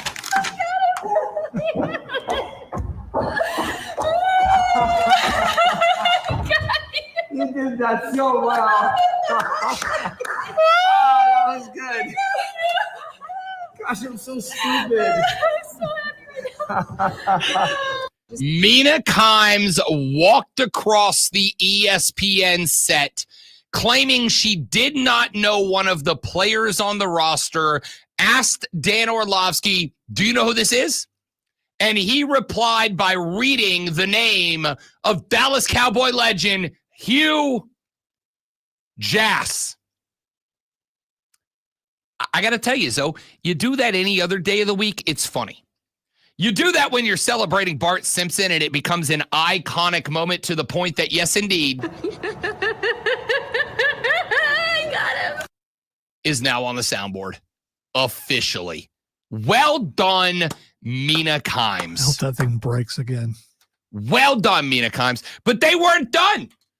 Orlovsky got roasted again because they took you behind the scenes to kind of show you a little bit about how the AR tech worked. Effectively, they put Mina Kimes and Dan Orlovsky into Adams Stadium in Springfield, ? And made them into Simpsons characters that were in the little universe they created for the Simpsons game. The best part, when they introduced Dan Orlovsky, well known for that time when he was the quarterback of the Lions and he just ran out of the back of the end zone and gave up a safety. When they introduced his character, great one, to him, they had his character standing in the back of the end zone exactly where he ran out. I'm on field level. Ironically, I'm placed quite literally just out of bounds in the back of the end zone. Yeah, is that what the fudge, guys? Oh, that's just. We're getting off on a really tough start here. Which, of course, leads to clip number 2. What the fudge, guys? Like, I get Orlovsky's on ESPN 8. He's got to be super friendly, but what an absolute dork. What the fudge, guys? Your joy today is so high. I Yeah. told you I had a blast last night. I had a good time. It was the first time in a while that I watched football and was just having fun. I have fun watching football. I like football, but I get into the football. I really like the football. Last night, Thank you, Bobby Boucher. I was just having like football. I like football. I like football. Last night I was just giggling on the couch. And every time they made a joke, I was like, What the fudge, guys? it was great. It was so much fun. And then there was the moment. Well, you know what? We got time. I got one for you. One of my favorite characters on the show. And I think this is something that, because The Simpsons have this image, but if you watched The Simpsons, you understand that every now and then The Simpsons actually got serious here and there. One of the best episodes ever there was an episode where Mo, the owner of Mo's Tavern, of course, Mo was going through it, as Mo goes through it every episode on the show. The reason that Mina Kine's getting Dan Orlovsky by asking him to read the name of Hugh Jass was because one of the longest running gags in The Simpsons, obviously, is Bart calling Mo's Tavern and asking for prank names like I See Wiener, etc., etc. It's good to know caller ID has never made it to The Simpsons. Springfield's a little backwards, So for years, Bart would call Mo's and he'd ask for a fake name, and Mo would yell out a name. Is I.C. Wiener here? Got a call for I.C. Wiener. Classic, vintage, highbrow, top-notch, prime-grade comedy. But then every now and then Mo would go through it, and Bart would call in, and he would be like, hey, is I Am Handsome there? And Mo would get built back up. It was always nice. So it was nice to see Mo get his moment last night, giving the hype speech to the Dallas Cowboys. Okay, listen up, meatwads. It ain't often I'm asked to be motivational. No, I am more the cautionary tale type. But today, I want you toilet tanks of talent to approach this game like you're me fighting a pigeon for a French fry. Sure, the opponent's gonna peck your fingers and maybe talon your eyes out. But if you hang on, if you bear down, you all could walk away with something salty and still with ketchup on it, maybe. Now, let's go crumble up them Bengals and scatter their bits around like that poison that is supposed to take care of roaches, but it never does. It doesn't, but you is. Let's go. Let's go. I was ready to run through a wall for Mo. Also, they subbed Mo into the game on a play where one of the Bengals safeties had an absolute iconic tackle. And the video is Mo laying down one of the gnarliest NFL plays you've ever seen. Absolute burners on Mo last night. Spectacular stuff. Keep going. How about the moment that I have been building up all morning? I got into the office this morning. I sat down. I wrote the sports flash. And then I start cleaning up the show. I put the show together the night before, but I come in the morning and I kind of outline it and put, all right, I want to talk about this here and that there. And, the boring part of this fun job. And then I saw a clip. I saw a clip last night that I forgot. I'm like, oh, I got to pull a sound for that. And I couldn't figure out, what do I have to search to find the clip? I had to enter into my search bar, a search bar that anyone from this company can see what I searched on company property. I had to type in the words Jason Kelce butthole. Those are 3 words I entered onto my company laptop this morning. Why? Because Jason Kelce decided he was going to drop the Macho Man Randy Savage verbal elbow on Dallas. Now, you got to stick with me. But listen to how long it takes to build up to Jason Kelce's shining moment. Specifically, the armpit of America's butt crack. So depending on where you think that is in America might determine who the crowd is rooting for tonight. Is it closer to Texas or Ohio? I truly don't know. We have no idea. And I think that's going to be something that's going to become very clear very quickly, whether this crowd is Team Bart or Team Homer. Fantastic again. It's been an This is amazing phenomenal. and iconic marriage. This The is phenomenal, Simpsons, Monday Night Football. I would just say stay to the end. You never know what might happen there. We look forward to watching. Enjoy the Adams Stadium in Springfield, the armpit of America's butt crack. I'm gonna Google it. I was trying to. It has to be somewhere. You was looking for one for real? Yeah, I want to know where it is. Nina just told you. You'll never know. I'm not gonna go searching there. On to the next. Yeah. I don't even know the things that happen on this show, man. It's time now for the Field Pass presented by DirecTV. This is the state of Texas, Arlington, Dallas. Build geography lesson. Also, the butthole and armpit of America. Yep. Jason just let them go on and on for 1 minute and 13 seconds before he took the opportunity to drop the same insult on actual real place, Dallas, Texas. I have only one issue with that take. I have only one issue. Jason Kelce, comedic timing, A+. Delivery, A+. All of it, as it has been since he entered the world of broadcasting. Spectacular work from Jason Kelce. I have only one issue. Dallas isn't the butthole of America. Jacksonville, Florida is. That's the only issue I have. He's right. Great timing, great execution, great delivery. George Carlin would be proud of Jason Kelce in that moment. There is just one issue. He's wrong. It's Jacksonville. I'm so disappointed because you've touted and told me many times about, being unbiased in media. And as a former Philadelphia Eagle, that's why he's doing this. Because they hate the Cowboys. Okay, he's still right. Just because it comes from a place of bias doesn't make it wrong. He's absolutely right. I've been to Dallas. I wonder if he gets in trouble about bias, though. No. If there was a problem with bias, he wouldn't have got the job in the first place. You know what that guy's gonna do. You know what's gonna happen if you bring in an iconic Philadelphia Eagle to be a part of the show. He's gonna drop bombs on DC, on Dallas, and on New York. You know it's going to happen. By the way, you got to give the guy credit because he goes out every one of those games and he hangs out with the fans and he spends time with them and he goes out to the tailgate and he parties. It's great. I think he does. I think he does a good job. But yes, I think it is I think it's a good take. I thought the execution was great. The delivery was great. It was A+ comedic work there from Jason Kelce with the issue of he's wrong. Jacksonville's the butthole of America. It's the worst place. I've been to Dallas. Dallas is all right. It's not a bad city. It's an all right city. It's got some good spots. It's got good nightlife. Great music in Dallas, Texas. No doubt about it. Food leaves a little to be desired. Food could be better. But I promise Is you. the food better in Jacksonville? God, no. Nothing's better in Jacksonville. Nothing. There is not 4 even the women. blocks. I mean, there's a beach. No, because the handful of attractive women in Jacksonville are sleeping with their gym trainer. Ask me how I know. All right?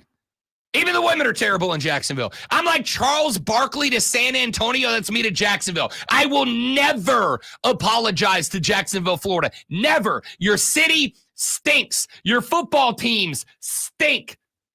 There is 3 blocks of Jacksonville that is worth going to. It's Jacksonville Beach, and the only reason that's worth going to is because it's cheap to get drunk and forget you're in Jacksonville because that city sucks. It sucks the life out of you. The will to live is eliminated in Jacksonville. I was there 6 months, and it feels like I was there for an eternity of pain and suffering. Jacksonville sucks. Sorry, Jason Kelce. I don't think I hate anything as much as you hate Jacksonville. Probably not. To keep it a buck with you, you probably don't. There's like maybe the devil himself is about as close as you're going to get to how much I dislike the city of Jacksonville. That place is booty cheeks. At least I know where he lives. apparently. In Jacksonville. Yes. Dead center of downtown. The most corporate, soul-crushing, concrete jungle. I would rather live in the heart of Times Square for the rest of human civilization than spend 10 minutes in downtown Jacksonville, Florida. If you elect to live in Jacksonville, I question your mental capacity as a human. Sports Flash. Now for something completely different. Jamar Chase caught 177 of Joe Burrow's 369 passing yards and 2 of his 3 touchdown passes as the Bengals knocked off the Cowboys 27-20 last night. Former South Carolina Gamecock Rico Dowdle turned in 131 rushing yards for the Cowboys in the losing effort as the Cowboys fell to 1-6 at home.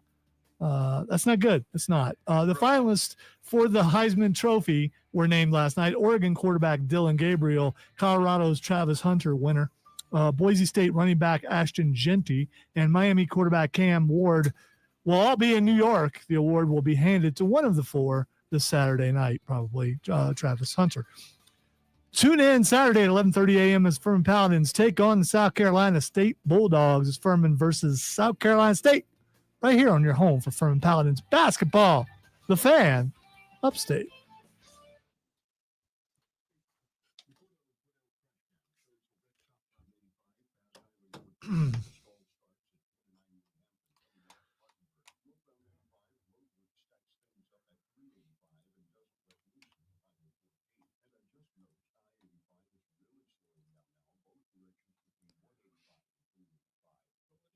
That's not going to work on Rob. It's definitely not going to work on me, but it's not going to work on Rob because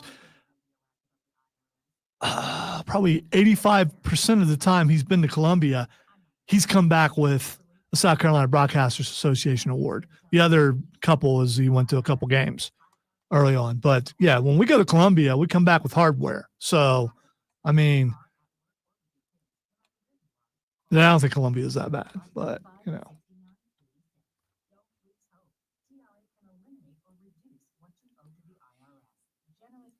It's, do you like, the city, or do you like, we'll say cows and stuff, and cow pastures and the smell of cow pastures, which, I mean, I guess if you're into that, good for you.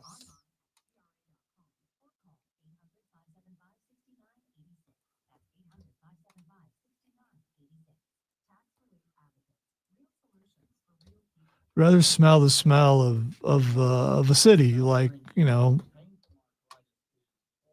probably puke, urine, and exhaust fumes, but it's not cows.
I'm Bopper, founder and chairman of Burke America Parts Group, a family of brands that includes RepairClinic.com, an appliance and HVAC parts solution company that's grown into an international brand.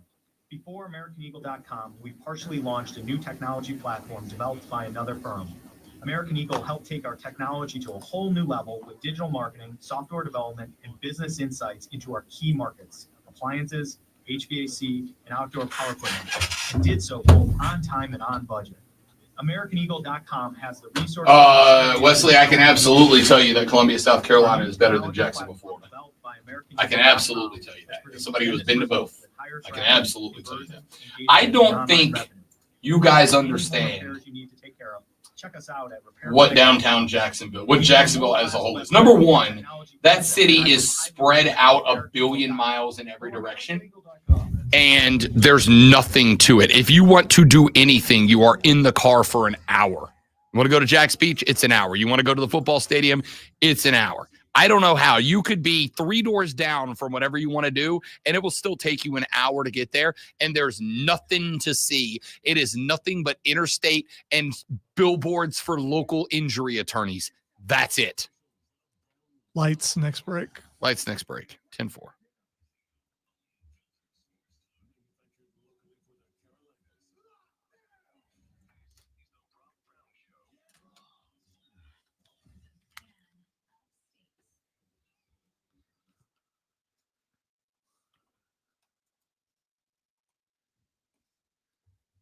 The Rob Brown Show continues. It's the Fan Upstate. The final hour of the show starts now. Welcome back. Good to have you, friends. Rob, the great one, Lonzo, and you.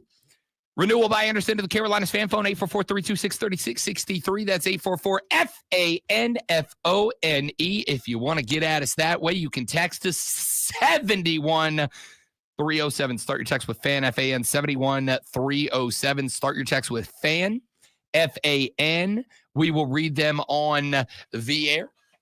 Tweet me at the Rob Brown Show. Tweet Lonzo at Lonzo on word. Tweet us all at the Fan Upstate on Twitter or X or whatever you want to call it. And use the Ray Memorial Hotline. Go to the Odyssey app, AUDACY. Put it on all of your digital devices. Go to the Fan Upstate page. Click the little rectangular with curved sides button that says leave a voice message, and leave a voice message. 30 to 60 seconds. Say whatever you want to say, however you want to say it.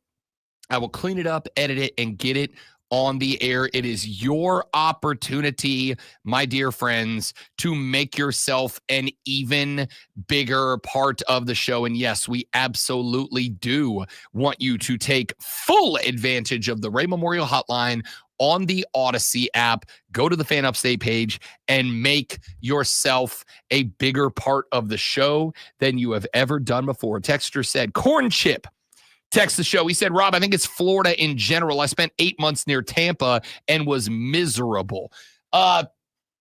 Tampa's not bad. I tell people go to St. Pete. St. Pete's better. Go across the bridge over into St. Pete, Ybor City, kind of that area. That's a hell of a lot better area to hang out in. Tampa's not bad, but if you want to go to Florida, you got to go to one extreme of the other. You got options. You can go to the beaches in the Florida Panhandle where I grew up, Pensacola, Fort Walton Beach, Destin, et cetera, et cetera. You go to that area, the beaches over that way are absolutely beautiful. They're untouchable, all right? You can go to Orlando, obviously, hit up the theme parks, Disney World, Universal, whatever, SeaWorld, all that area.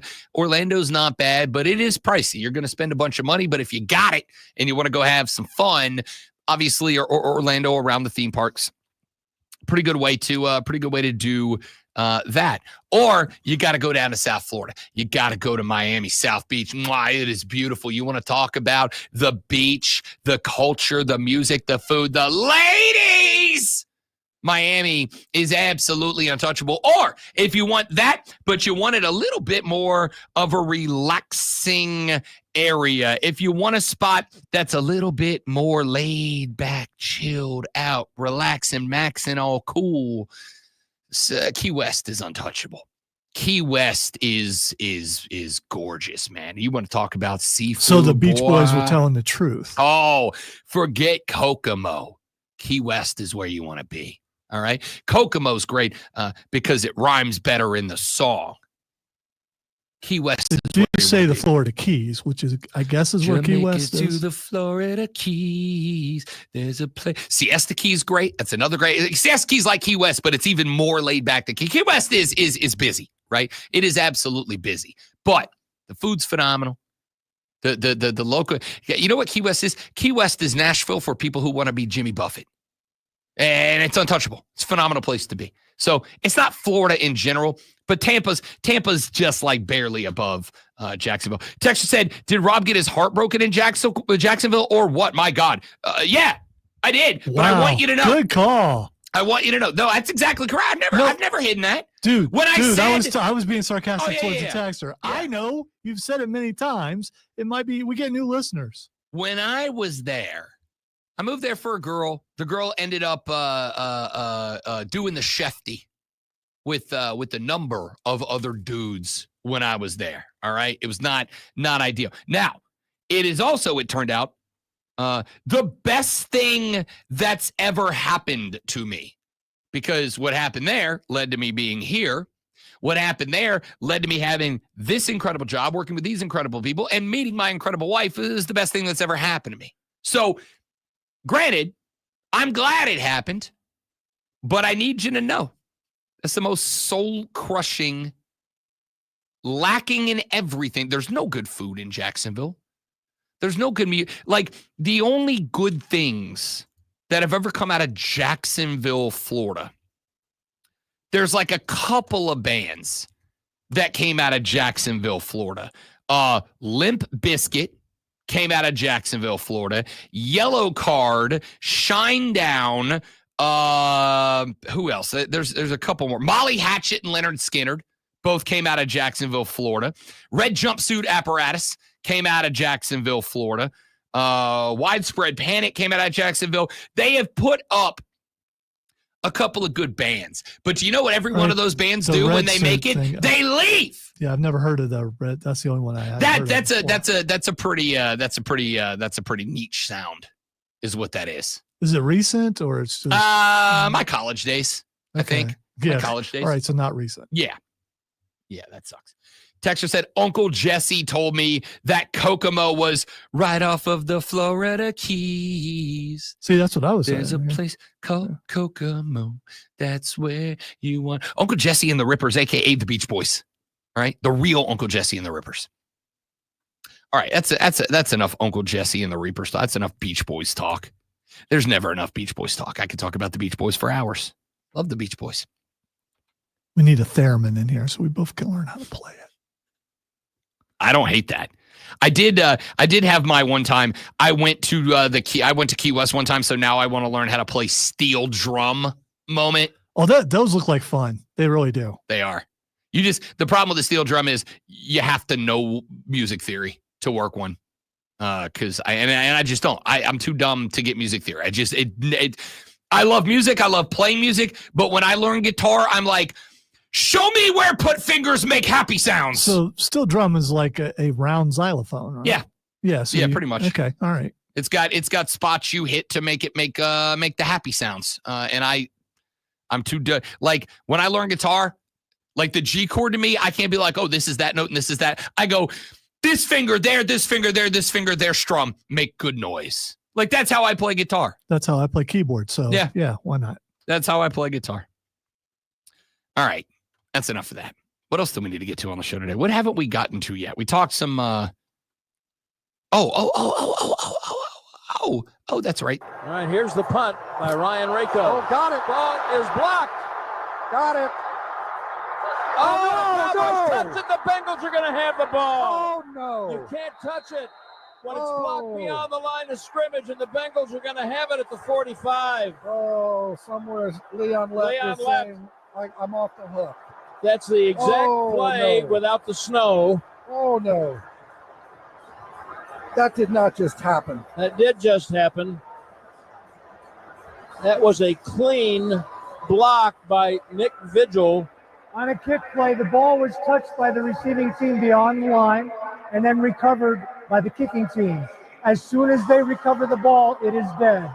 We ruled on the field, it's Cincinnati's ball, first down. So does everybody understand that when the ball is touched? Nick Vigil blocked the punt.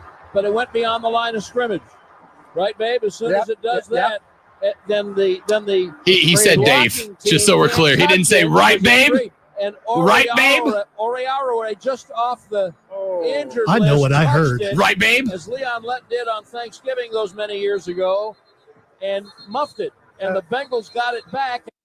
All right, so I was going to ask you if this is an announced team from 1975. Right, babe? Then he called him babe, and it's definitely 2024. Right, babe?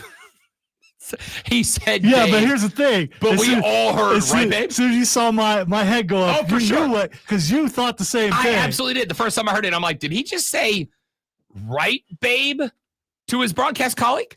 It turns out, no, he did not. He said right, Dave. I went back and listened to it like 11 times to make sure I had that right. Yeah, if you ever call me that, I'm talking to HR.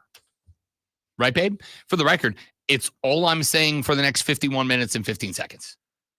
Just say anything to me. I'm going to be right, babe. Right, babe? Right, babe. Oh, for sure. Urban Meyer is the greatest coach of all time. But that wasn't the end of the texture said, he muffed it, babe. Nailed it. Nailed it. Right, babe? Anyway, that's a great call. But that wasn't the only line of sadness. Snap is back. Burrow looking, throws it right. Caught by Chase, circles around Bland, runs down the sideline. Touchdown Bengals with 1:01 to play. 40 yards.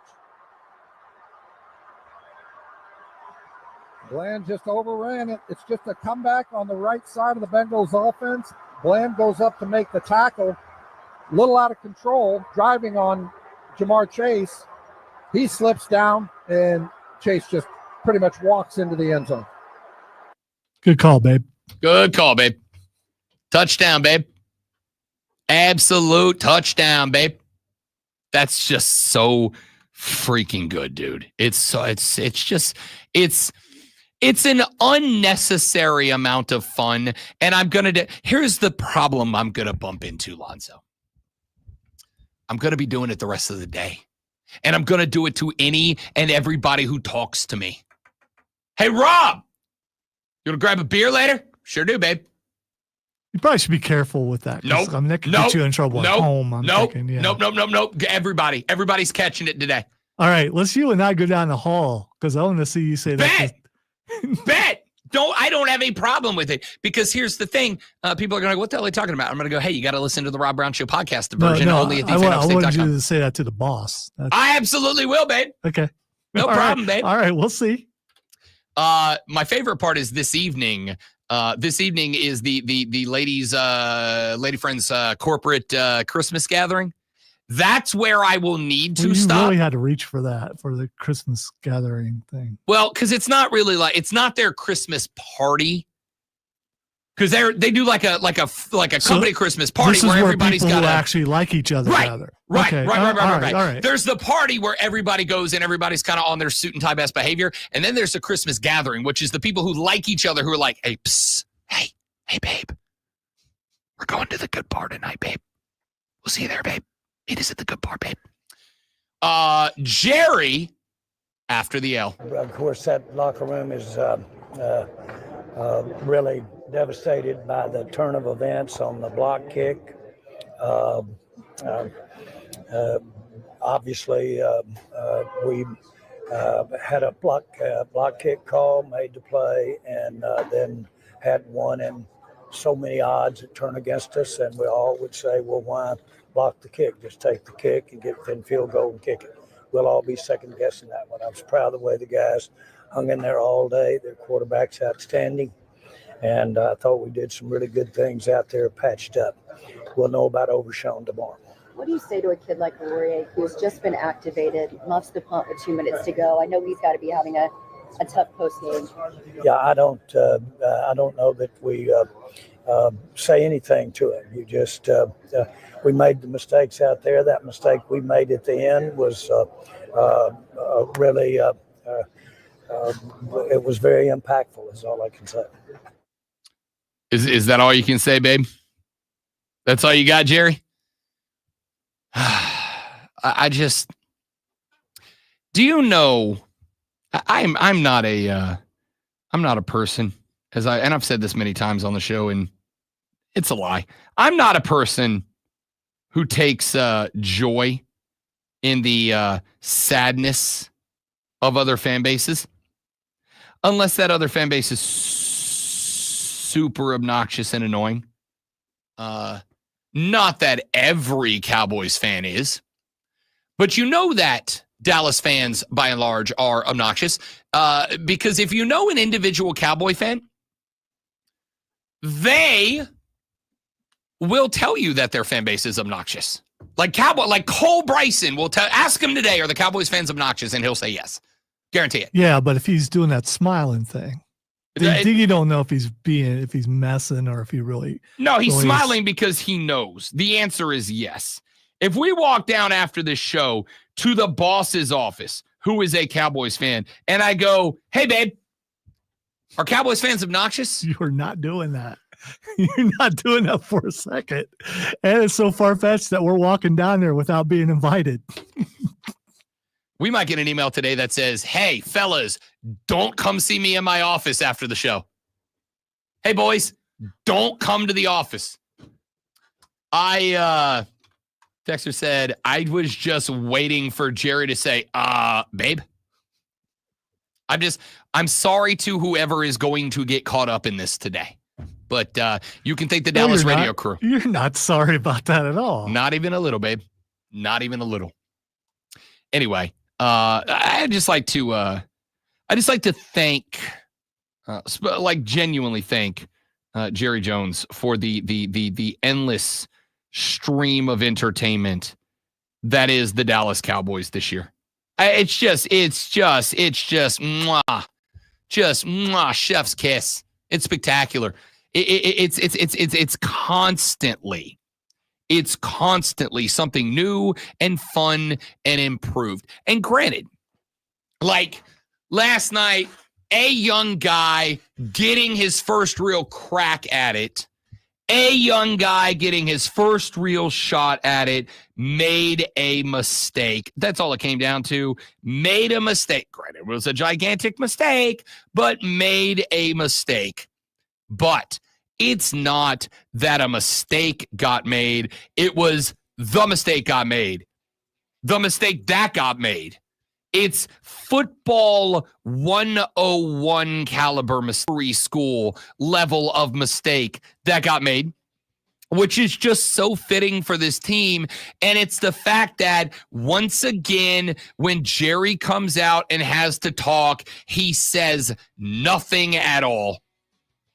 This is from a fan base that spent the offseason trying to tell us this is it. Dem boys is back. And last night, I don't know of a better representation of who and what and exactly the Cowboys are more than Homer Simpson was their representation in the Simpsons game. I feel like that's all you need to know. Back after this on the Rob Brown Show in the Fan Upstate. Lights. All right, guys, quick live when we're back. Stay right there for me, please, and thank you. What is up?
It's Rob Brown. I hope you're enjoying the show. If you're not, I don't know why you're here, but I am glad that you are. Hey, do us a favor. Whether you're enjoying it or not, would you mind sharing this around your social media, please? And thank you, Twitter, X, whatever you call it. I don't care. Instagram, Facebook, TikTok, it doesn't matter to me. Help us get the good word out. We're trying to get famous and rich, and we can't do it without your help. So, The Rob Brown Show is on all social media, or share the YouTube channel, the Facebook page, wherever you're watching this, and we'd appreciate it very much. Now, let's get back to the show. Stick around.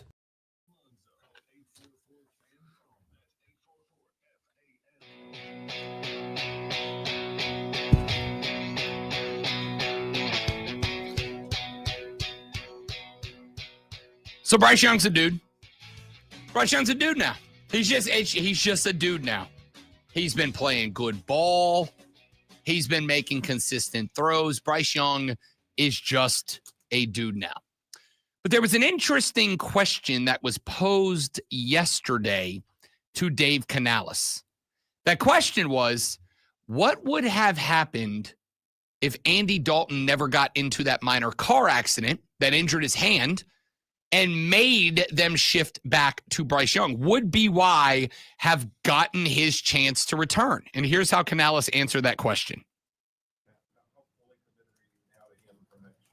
Yeah, I just see him just making great decisions to push our whole system forward in the way that he's preparing, in the way that he's making it come to life on game day.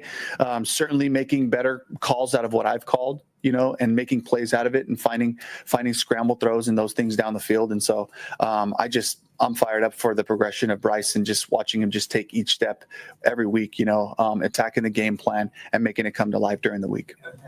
Andy and I had the thumb injury in the car accident. Yeah.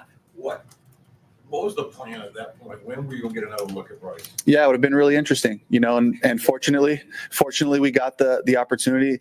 Bryce got the opportunity that he did, and on the other side of it, I was pulling for Andy at the time too, who was, building some weeks. He had a couple of rough weeks and was like, okay, here we go. Let's get this thing back on track, and so it's two stories, and that's life. And Bryce made the most of his opportunities, and here we are, just with the weekly growth and took another step in a positive direction against a really good team. And so, that's where we're at. It's like we're week to week, here we go against the Cowboys, and we'll have to lock back in.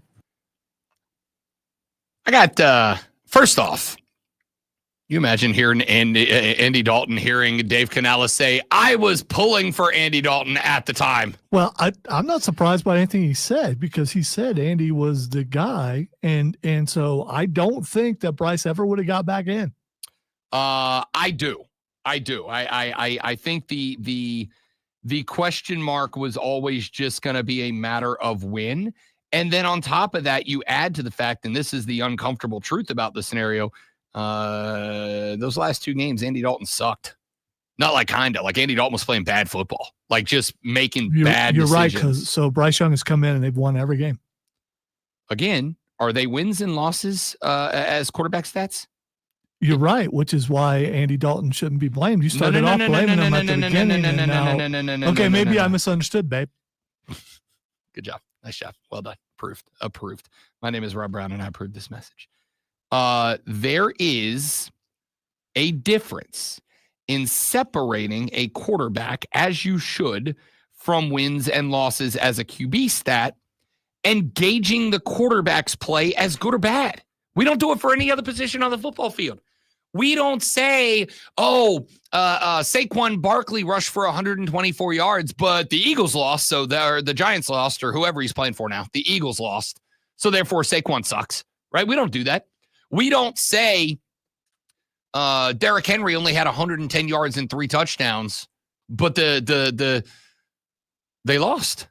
The Ravens lost, therefore Derrick Henry sucks. We don't do that. We only do it for quarterbacks. You've got to separate that. But that doesn't mean that you can't look and go, that quarterback played poorly. Here's the reality. Sometimes a quarterback's going to play poorly and the team's still going to win. And sometimes a quarterback's going to play out of his friggin' mind and the team's still going to lose. It's not a quarterback stat. Andy Dalton was playing bad football, regardless of the results, even if the Panthers went 4-0 when he was the starter. He was playing bad football. If a quarterback goes out there and goes 10 of 30 with 2 interceptions, no touchdowns, and 110 yards, and the team wins anyway, you're not going to go, hey, that's great quarterback play. You're going to go, he sucked and we won anyway. Andy Dalton was playing bad football. The reality is BY was always going to come back in, even if it was only to establish his value as either trade bait for the Panthers, as we think he's good enough to keep around as a backup, or, hey, man, he kind of figured it out. And that's the one that it ended up coming true. Kind of figured it out. Dude is absolutely balling right now. The loss to the Philadelphia Eagles, a very close loss, a loss where the Panthers covered, a loss where the Panthers fought literally to the last play on the road against one of the 2 best teams in the NFC. And we're in the game. And if it wasn't for a Xavier Legette drop, who I love, this is not turning on Xavier Legette, just so we're clear. I am not big E-ing Xavier Legette. I refuse to do it. I love the guy. But he doesn't drop that football. Carolina wins that football game by a point. That's just a truth. It's a hard truth, but welcome to football where hard truths must be told. BY is a dude now. And as much as you hate it happening to the guy, because I am an Andy Dalton fan as a dude, the dude everywhere he has been in his career has been nothing but a consummate professional. Nothing but a consummate professional. He is backed up when he was asked to back up. He has started when asked to start.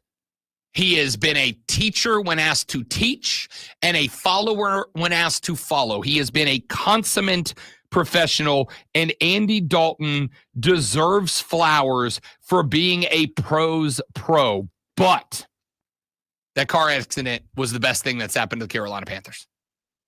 That car accident was the best thing that's happened to the Panthers. It sucks. I don't like it. It makes me feel dirty and gross to say it. But that car accident is the best thing that's happened to the Carolina Panthers. Best thing in that Andy Dalton wasn't seriously hurt. Thankfully, Andy Dalton wasn't seriously hurt. That would have been a tragic outcome. Andy Dalton had a little boo-boo, little bump, little ouchie. And it ended up leading to the shift back to Bryce Young. And it turned out that severe sprain of his thumb on his throwing hand. That's more than a little boo-boo. I mean, compared to what could have happened. I'm sure he'll take that sprain any day, even if it did, because his entire family's involved in the accident. The fact that he lost his starting job because of it, I'm sure he's okay with that. No, I'm sure Andy Dalton is heartbroken about it, but that doesn't mean that it still wasn't the best thing to happen to the Carolina Panthers. Bryce Young is playing better. He has not validated you in any way because they're not winning any games. And he's had the opportunity to win some games. Legette did drop the ball, but it's because That is the second week in a row where a ball in the end zone that should have been a touchdown that would have won the game wasn't, not BY. Bryce Young led him in a pass earlier that nearly got him killed. Yes, it is Bryce Young's fault that Xavier Legette dropped the football. It's his fault that he got destroyed earlier on in the game, and so later on, he was in so much pain that he couldn't hang on to the ball. Yeah, that's definitely a Bryce thing. You know that I love Xavier Legette. And Andy Dalton wouldn't have got him killed like that. Yes, because Andy Dalton wouldn't have got the ball to him, which is why this is the best thing that's happened to the Carolina Panthers this year. Andy Dalton was not playing good football when he got benched because of the injury. He just wasn't. Objectively, verifiably, was playing bad football. And then you make the switch to BY, and you are in it. Dude, they were 16-point underdogs, and Bryce Young hit the 1 and the 7 directly in the middle that if XL hangs on, they win the game outright. It is the biggest upset in the NFL this year.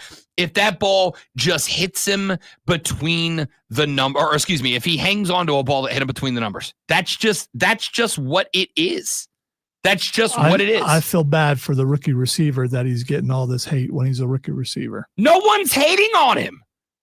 It is not hating on a guy to say if you. That is sounds like. I mean, you know. Is that not how you score a touchdown? Am I getting it wrong?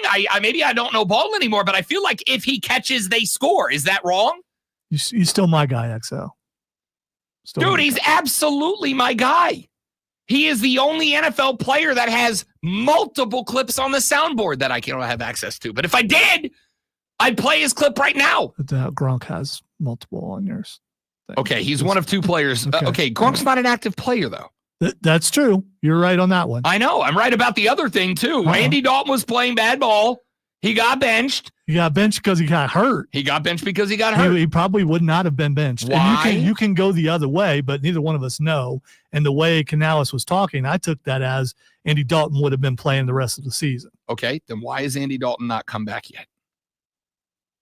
Is he recovered from the injury? Yes. Are you sure? Yes, he's throwing balls in practice. Why is he not back starting yet? He's not on questionable or anything on the. He's been dressed out. Looking at the report. So some other people are dressed out and they don't play. You can't answer the question. That's what it comes down to. Neither can you. Yes, I can. Because Bryce Young's playing good football and Andy Dalton was playing bad football. That's the answer. And they're winning games. It's not a quarterback stat. I'm gonna. It's not for slam him. my head into the desk. But it is for Andy Dalton. It's not for anybody. Andy Dalton was playing bad football regardless of the wins and the losses. Regardless of wins and losses, he was playing bad football. Regardless of wins and losses, Bryce Young is objectively playing good football. You're being a hater right now, man. You love your baby boy. Does anybody else but me think Bryce Young's playing good football? Am I losing my damn mind? I never said he wasn't playing good ball. I actually said he's playing better. I did say that. I did say that for sure. Not better. Good football. Oh no, he's playing better. I feel like but compared to where he was, anything's going to make him look great. He's playing good. I would take Bryce Young in New Orleans yesterday. Just about every quarterback in the league you would take. Not the point. Not the point. Scott said, how is it being a hater to say XL should have caught that ball? We all critiqued on job performance. Rookie or not, you're not above criticism. Yes. The NFL works on harsh realities, and the harsh reality is he's got to make that catch. You're right, Scott. That's what I was saying. He's a rookie receiver who dropped the ball, but you're blaming him and not blaming Bryce Young for anything that he did during the game. Blaming that drop on Bryce Young is the definition of drinking the hater. Not blaming. You literally just did. I'm blaming the entire game. He's playing better, but they're not winning. So he's not. No. I would be surprised if he's a quarterback next year for the Carolina Panthers. I will bet you a year's salary right now he is week 1 starter next year. What are you actually not waiting for me to? You're not going to do that, and I'm not going to take the bet. $30. It's more realistic. All right, I'm my flabbers are gasted currently by the take. No, they're not. My this is not the first nor the last time. Well, it could be the last time. You never know, but more than likely not the last time that we disagree on something that makes you violent. You're throwing stuff because of how objectively and you can't see because you got sunglasses on, and I just about lost an eye. The Rob Brown Show, the Fan Upstate.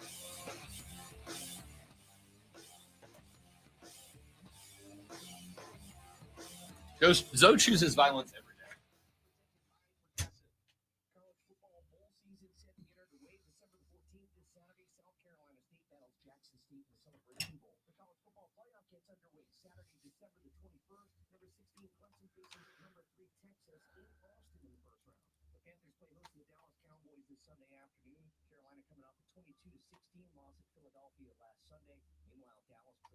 All I do is push buttons, man. That's all I do. Just pushing buttons.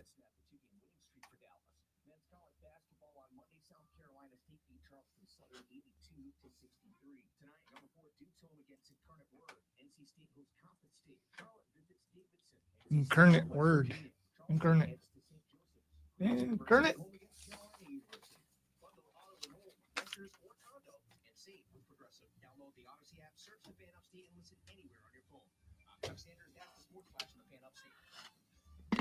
Do you know the most important factor in your company's success?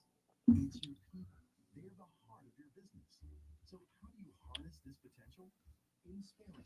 Could lose one of those too. And you definitely don't want to do that. Although if you had to lose an eye or a groin, which one would you choose? Both eyes.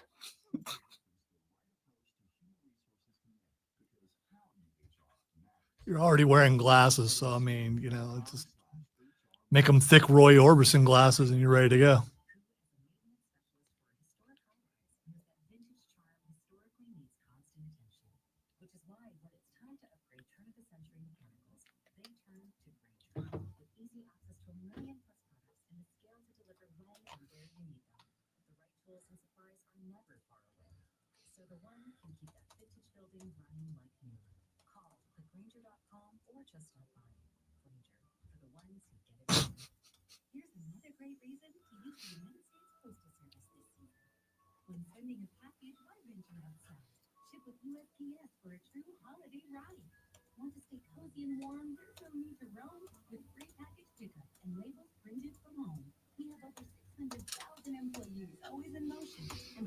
I need a chauffeur. Get a nap on the way home if I had a chauffeur.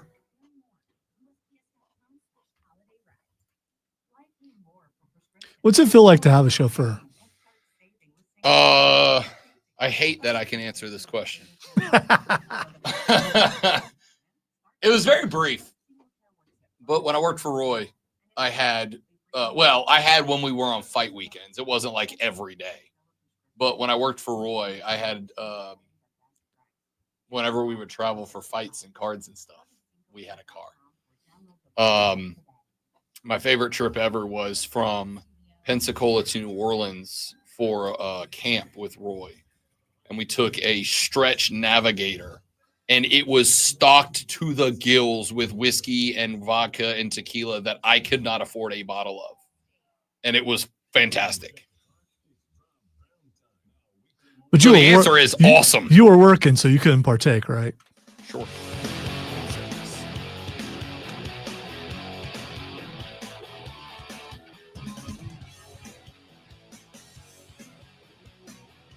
Texter says, hey, babe, Dallas sucks, babe. Hey, babe. Hey, babe. The wife tonight is going to be like, stop calling me babe. Why are you calling me babe every sentence? Don't worry about it, babe. I don't know what to tell you, babe. It's just what we do in the sports world now, babe. Michael in Simpsonville texts the show, says that was not a difficult catch. That's the problem. The problem is I didn't need a superhero, put the cape and the underoos on the outside. I just needed a catch, just a football catch.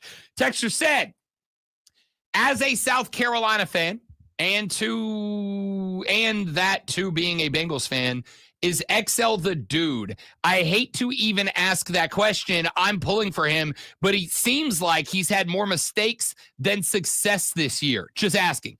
I think it's fair to ask, but I also think it is fair, Mike, to say he's a rook. He's a rook. It is going to take some time. Now, here's why the question is fair to ask. The question is fair to ask because of Jonathan Mingo. The question is fair to ask because of, what's the kid's name? That's the LSU kid, whose name I've already forgotten since he's not on the roster anymore. The big, tall guy we kept waiting to be the red zone target. You know who I'm talking about. The guy whose name everybody messed up. By the way, I'm an idiot. I usually would jump to your rescue as soon as I could, but I can't. I'm off today, so sorry. Terrace Marshall Jr. TMJ. Guy. Your guy. And that was your guy. That was absolutely my dog. Yeah. I thought that guy was going to be a game changer. And he wasn't. I think it is fair, but I also think it is fair to point out that when you look at Mingo and TMJ, there's one more too. He was in the game last night for the Cowboys, babe, and I'm blanking on it, but there's been, just since I've been here, like 3 or 4. I don't want to say highly touted wide receivers, but like 3 or 4 receivers that I've been high on. Rashad Beard has been high on, guys that were like, oh, this guy's going to be an absolute dude, that weren't dudes. And so developing wide receivers has without a doubt been an issue over the years for the Carolina Panthers. And it is fair to ask the question, is that a franchise issue? Is this an issue with maybe XL is a freak athlete, but he's just struggling? I am going to say, I'm not writing the guy off, because while he has had some cases of the oopsie dropsies here and there, he's also made some catches. Like, the thing about XL coming to Carolina that I had concerns about, and again, this is one of those times where, yes, Rob Brown has to take off the fan of XL cap and put on the Rob knows ball and is an analyst cap. What I was worried about XL was not his mindset or anything like that. What I was worried about with XL was, at the college level, XL was just able to be a monster. Just be a dude. Just be a dog. Go up, get the ball, high point it, get over people, and make a catch. And at the NFL, he's another wide receiver. A good one. Got speed, got height, got hops. That's all well and good. But he's not like exceptional at any one of those things. He's a combination of all of them, right? Jack of all trade, master of none, I believe is the full phrase, right? He's got height. He's got speed, he's got hops, but he's not the tallest guy. He's not the fastest guy, and he's not the hoppingest guy. He's got a little bit of everything, and you got to figure out how you mold that into your offense. And I do think to some degree, it is going to be Dave Canales having to figure out where XL fits in as much as XL figuring out how to play it at the highest level. And I think that is important. But I think those types of things, those types of issues, those are things that either get ironed out over time, or a year or two for now, we're going to look and we're going to go, it's too bad that guy didn't work out, because he was an absolute character and class act for the organization. We are, I think, all hoping that XL finds it, because he's impossible not to root for. He is one of those cats that if he played for the Atlanta Falcons, I'd still be rooting for him. Not the team, but for him. He's impossible not to root for. He and Keon Coleman are the two guys out of this draft that it is impossible to root against. Impossible to root against. There is one more guy that I am rooting for, and we haven't gotten to it yet. We get to it now. John Brooks is out for the year. Tore his ACL. Same ACL that he tore that wrecked his final year at the University of Texas. He is done for the season, shutting it down. He will be having surgery sometime in the next few days to A, evaluate just how much damage was done, and B, to, fingers crossed, repair that damage. It also means that John Brooks will likely miss at least the start of next year as well. Coming up on Thursday, we'll talk to Rashad Beard about exactly what this does, because Blackshear is also dinged up, and you're at the point now where how much can you lean on Chuba Hubbard? How much can you ask Chuba Hubbard to carry the ball? How many carries is too many before you risk running him down too? Because you are dangerously close to entering San Francisco 49er territory, where you're just pulling up generic create a player 3 off your practice roster to have a body to plug onto the depth chart. I am bummed for John Brooks, because John Brooks is a dude that I really think fits in well. I think he fits in very well into that offense. I think he fits in very well for exactly what it is that Dave Canales wants to do. I think it fits in very well for every aspect of what Carolina is building right now. And by the way, these dudes are let me play you this clip real quick.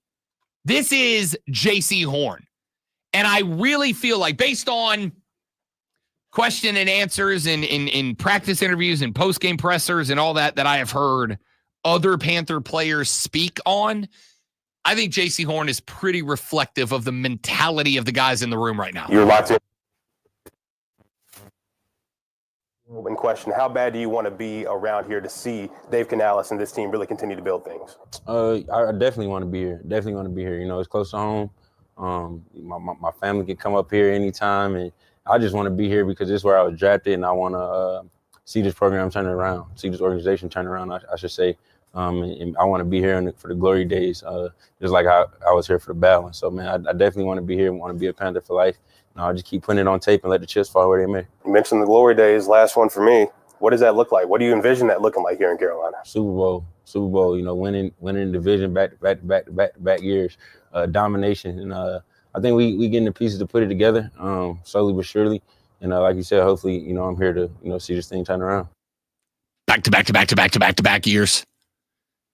Genuinely, I am getting the impression from, again, post-game press conferences, from seeing the emotion on the face of these dudes. First off, regardless of how we feel about the performance of Bryce Young, of Xavier Legette, of the defense, whatever, we can all agree. Horn, are we sure he's going to be back with all the injuries that he's had? I'm not so sure that they re-sign him. I think they will. If for no other reason than you're optimistic that he's able. And I mean, again, for the most part, I think this year has been kind of a year where if only on the injury front. He got hurt this past weekend in a groin injury, but he said after the game, he really didn't think it was going to be anything that keeps him out for a while. Dave Canales said on Monday that he's day-to-day and that he checked out pretty good after the injury. It's really the first time he's had to miss. But on top of that, I think you hear right there, a dude that can absolutely be kind of the Steve Smith of this team, right? Can be the leader, the center point, the focal point. And Carolina has, over the years, they've had very good success in having like one of those guys, a Luke Kuechly, a Greg Olsen, a Steve Smith.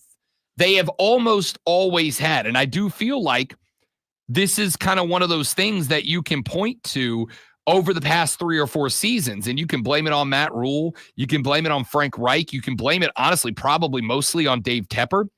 But it has felt to me, Lonzo, like you went from an organization that for a very long time kind of always seemed to have one of those guys, like one of those clubhouse locker room vets, Dan Morgan back in his day, whatever, to a team that over the past couple of years has had the exact opposite.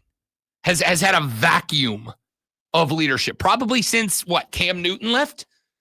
It kind of felt like there's been a vacuum of leadership. There's been guys that you wanted to step into that role, Brian Burns, but then he gets shipped out of town.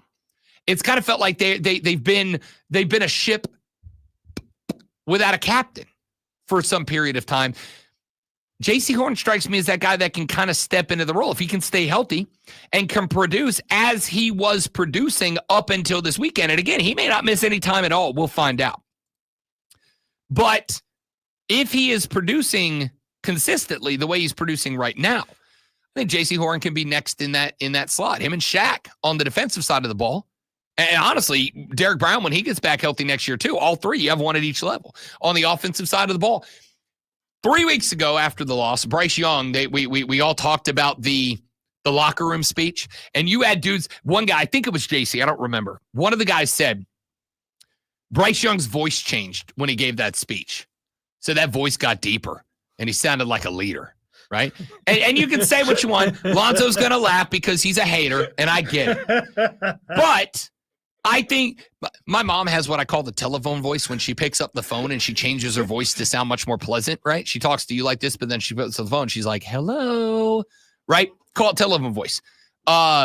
There's the leadership voice too. You're telling me right now that you don't have a manager that talks to you one way, but when it's time for a meeting, the voice changes. I do it when I cut promos, right? They said he kind of adopted that mentality and the boys bought in. I think there's something to it, and I think you're seeing it on the football field. And now, the Rob Brown Show presents Twitter.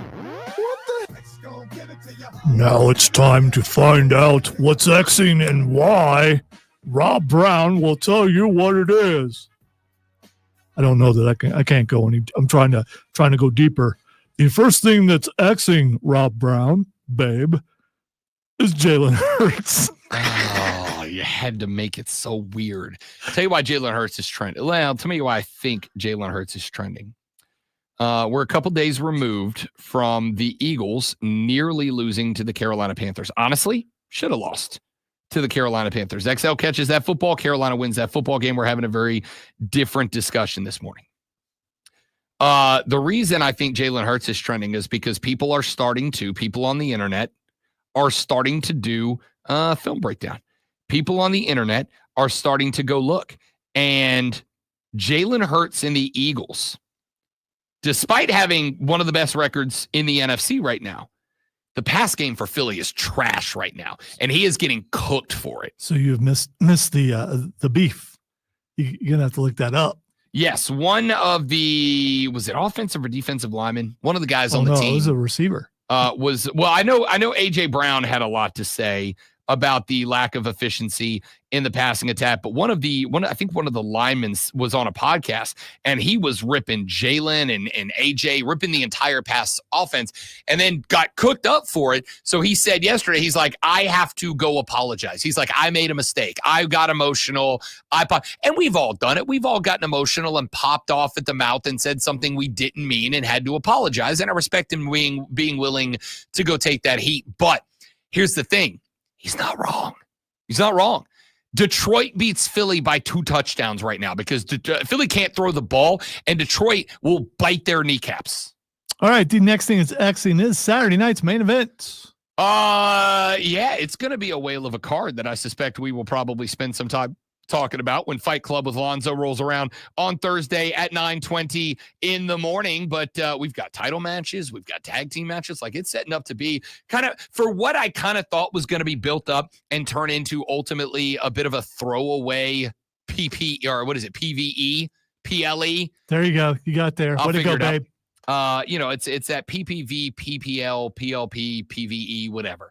I thought you were going to go PCP there for a second. What I thought was going to be a throwaway card actually turned out to be pretty good. Yes, and we don't know all the matches yet, but it is getting better and better. How about Finn v. Gunther v. Damian, 2 friends of the show, and Finn Balor in a match?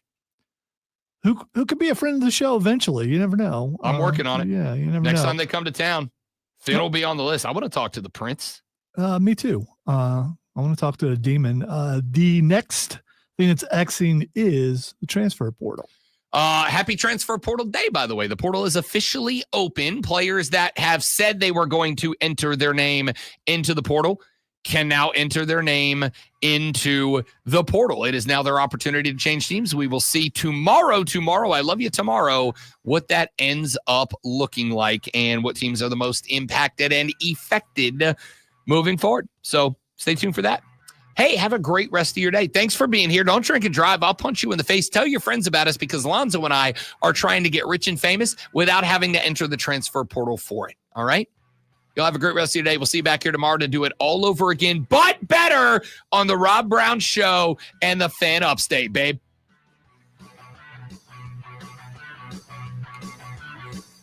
Babe. Hey, babe. Hey, babe. You know, Steven, how many people went along with that and had no idea what OPP stood for?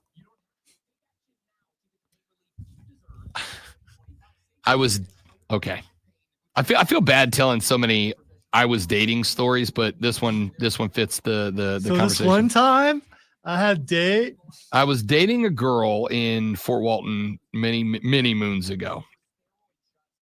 And we were at her family gathering once, and I don't remember what it was, but she asked me about something. Did I want to do something? And I said, yeah, I'm down with OPP.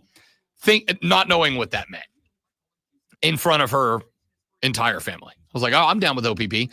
And she gave me the biggest, like, wide-eyed, like, bro, what stare. And I was like, yeah, I'm down with OPP. Let's do it. And she just so after all of that happened, she explained to me what OPP actually means. And I don't know that I've said it since then, to tell you the truth. Not that like I'm against it. I've said way worse. Just that it was relatively embarrassing. And if you don't know what OPP means, don't say it again until you do. And don't look it up on your work computer. Yeah, don't do that. Thank you very much, Mike. Appreciate it as always. Appreciate you coming by, my guy. Thank you for being here. Sincerely, we mean it. We appreciate it. That is going to be it for us because Rob Brown's got a jet. Y'all have a great rest of your day. Thanks for being here. Love you. Mean it. See you tomorrow. Goodbye.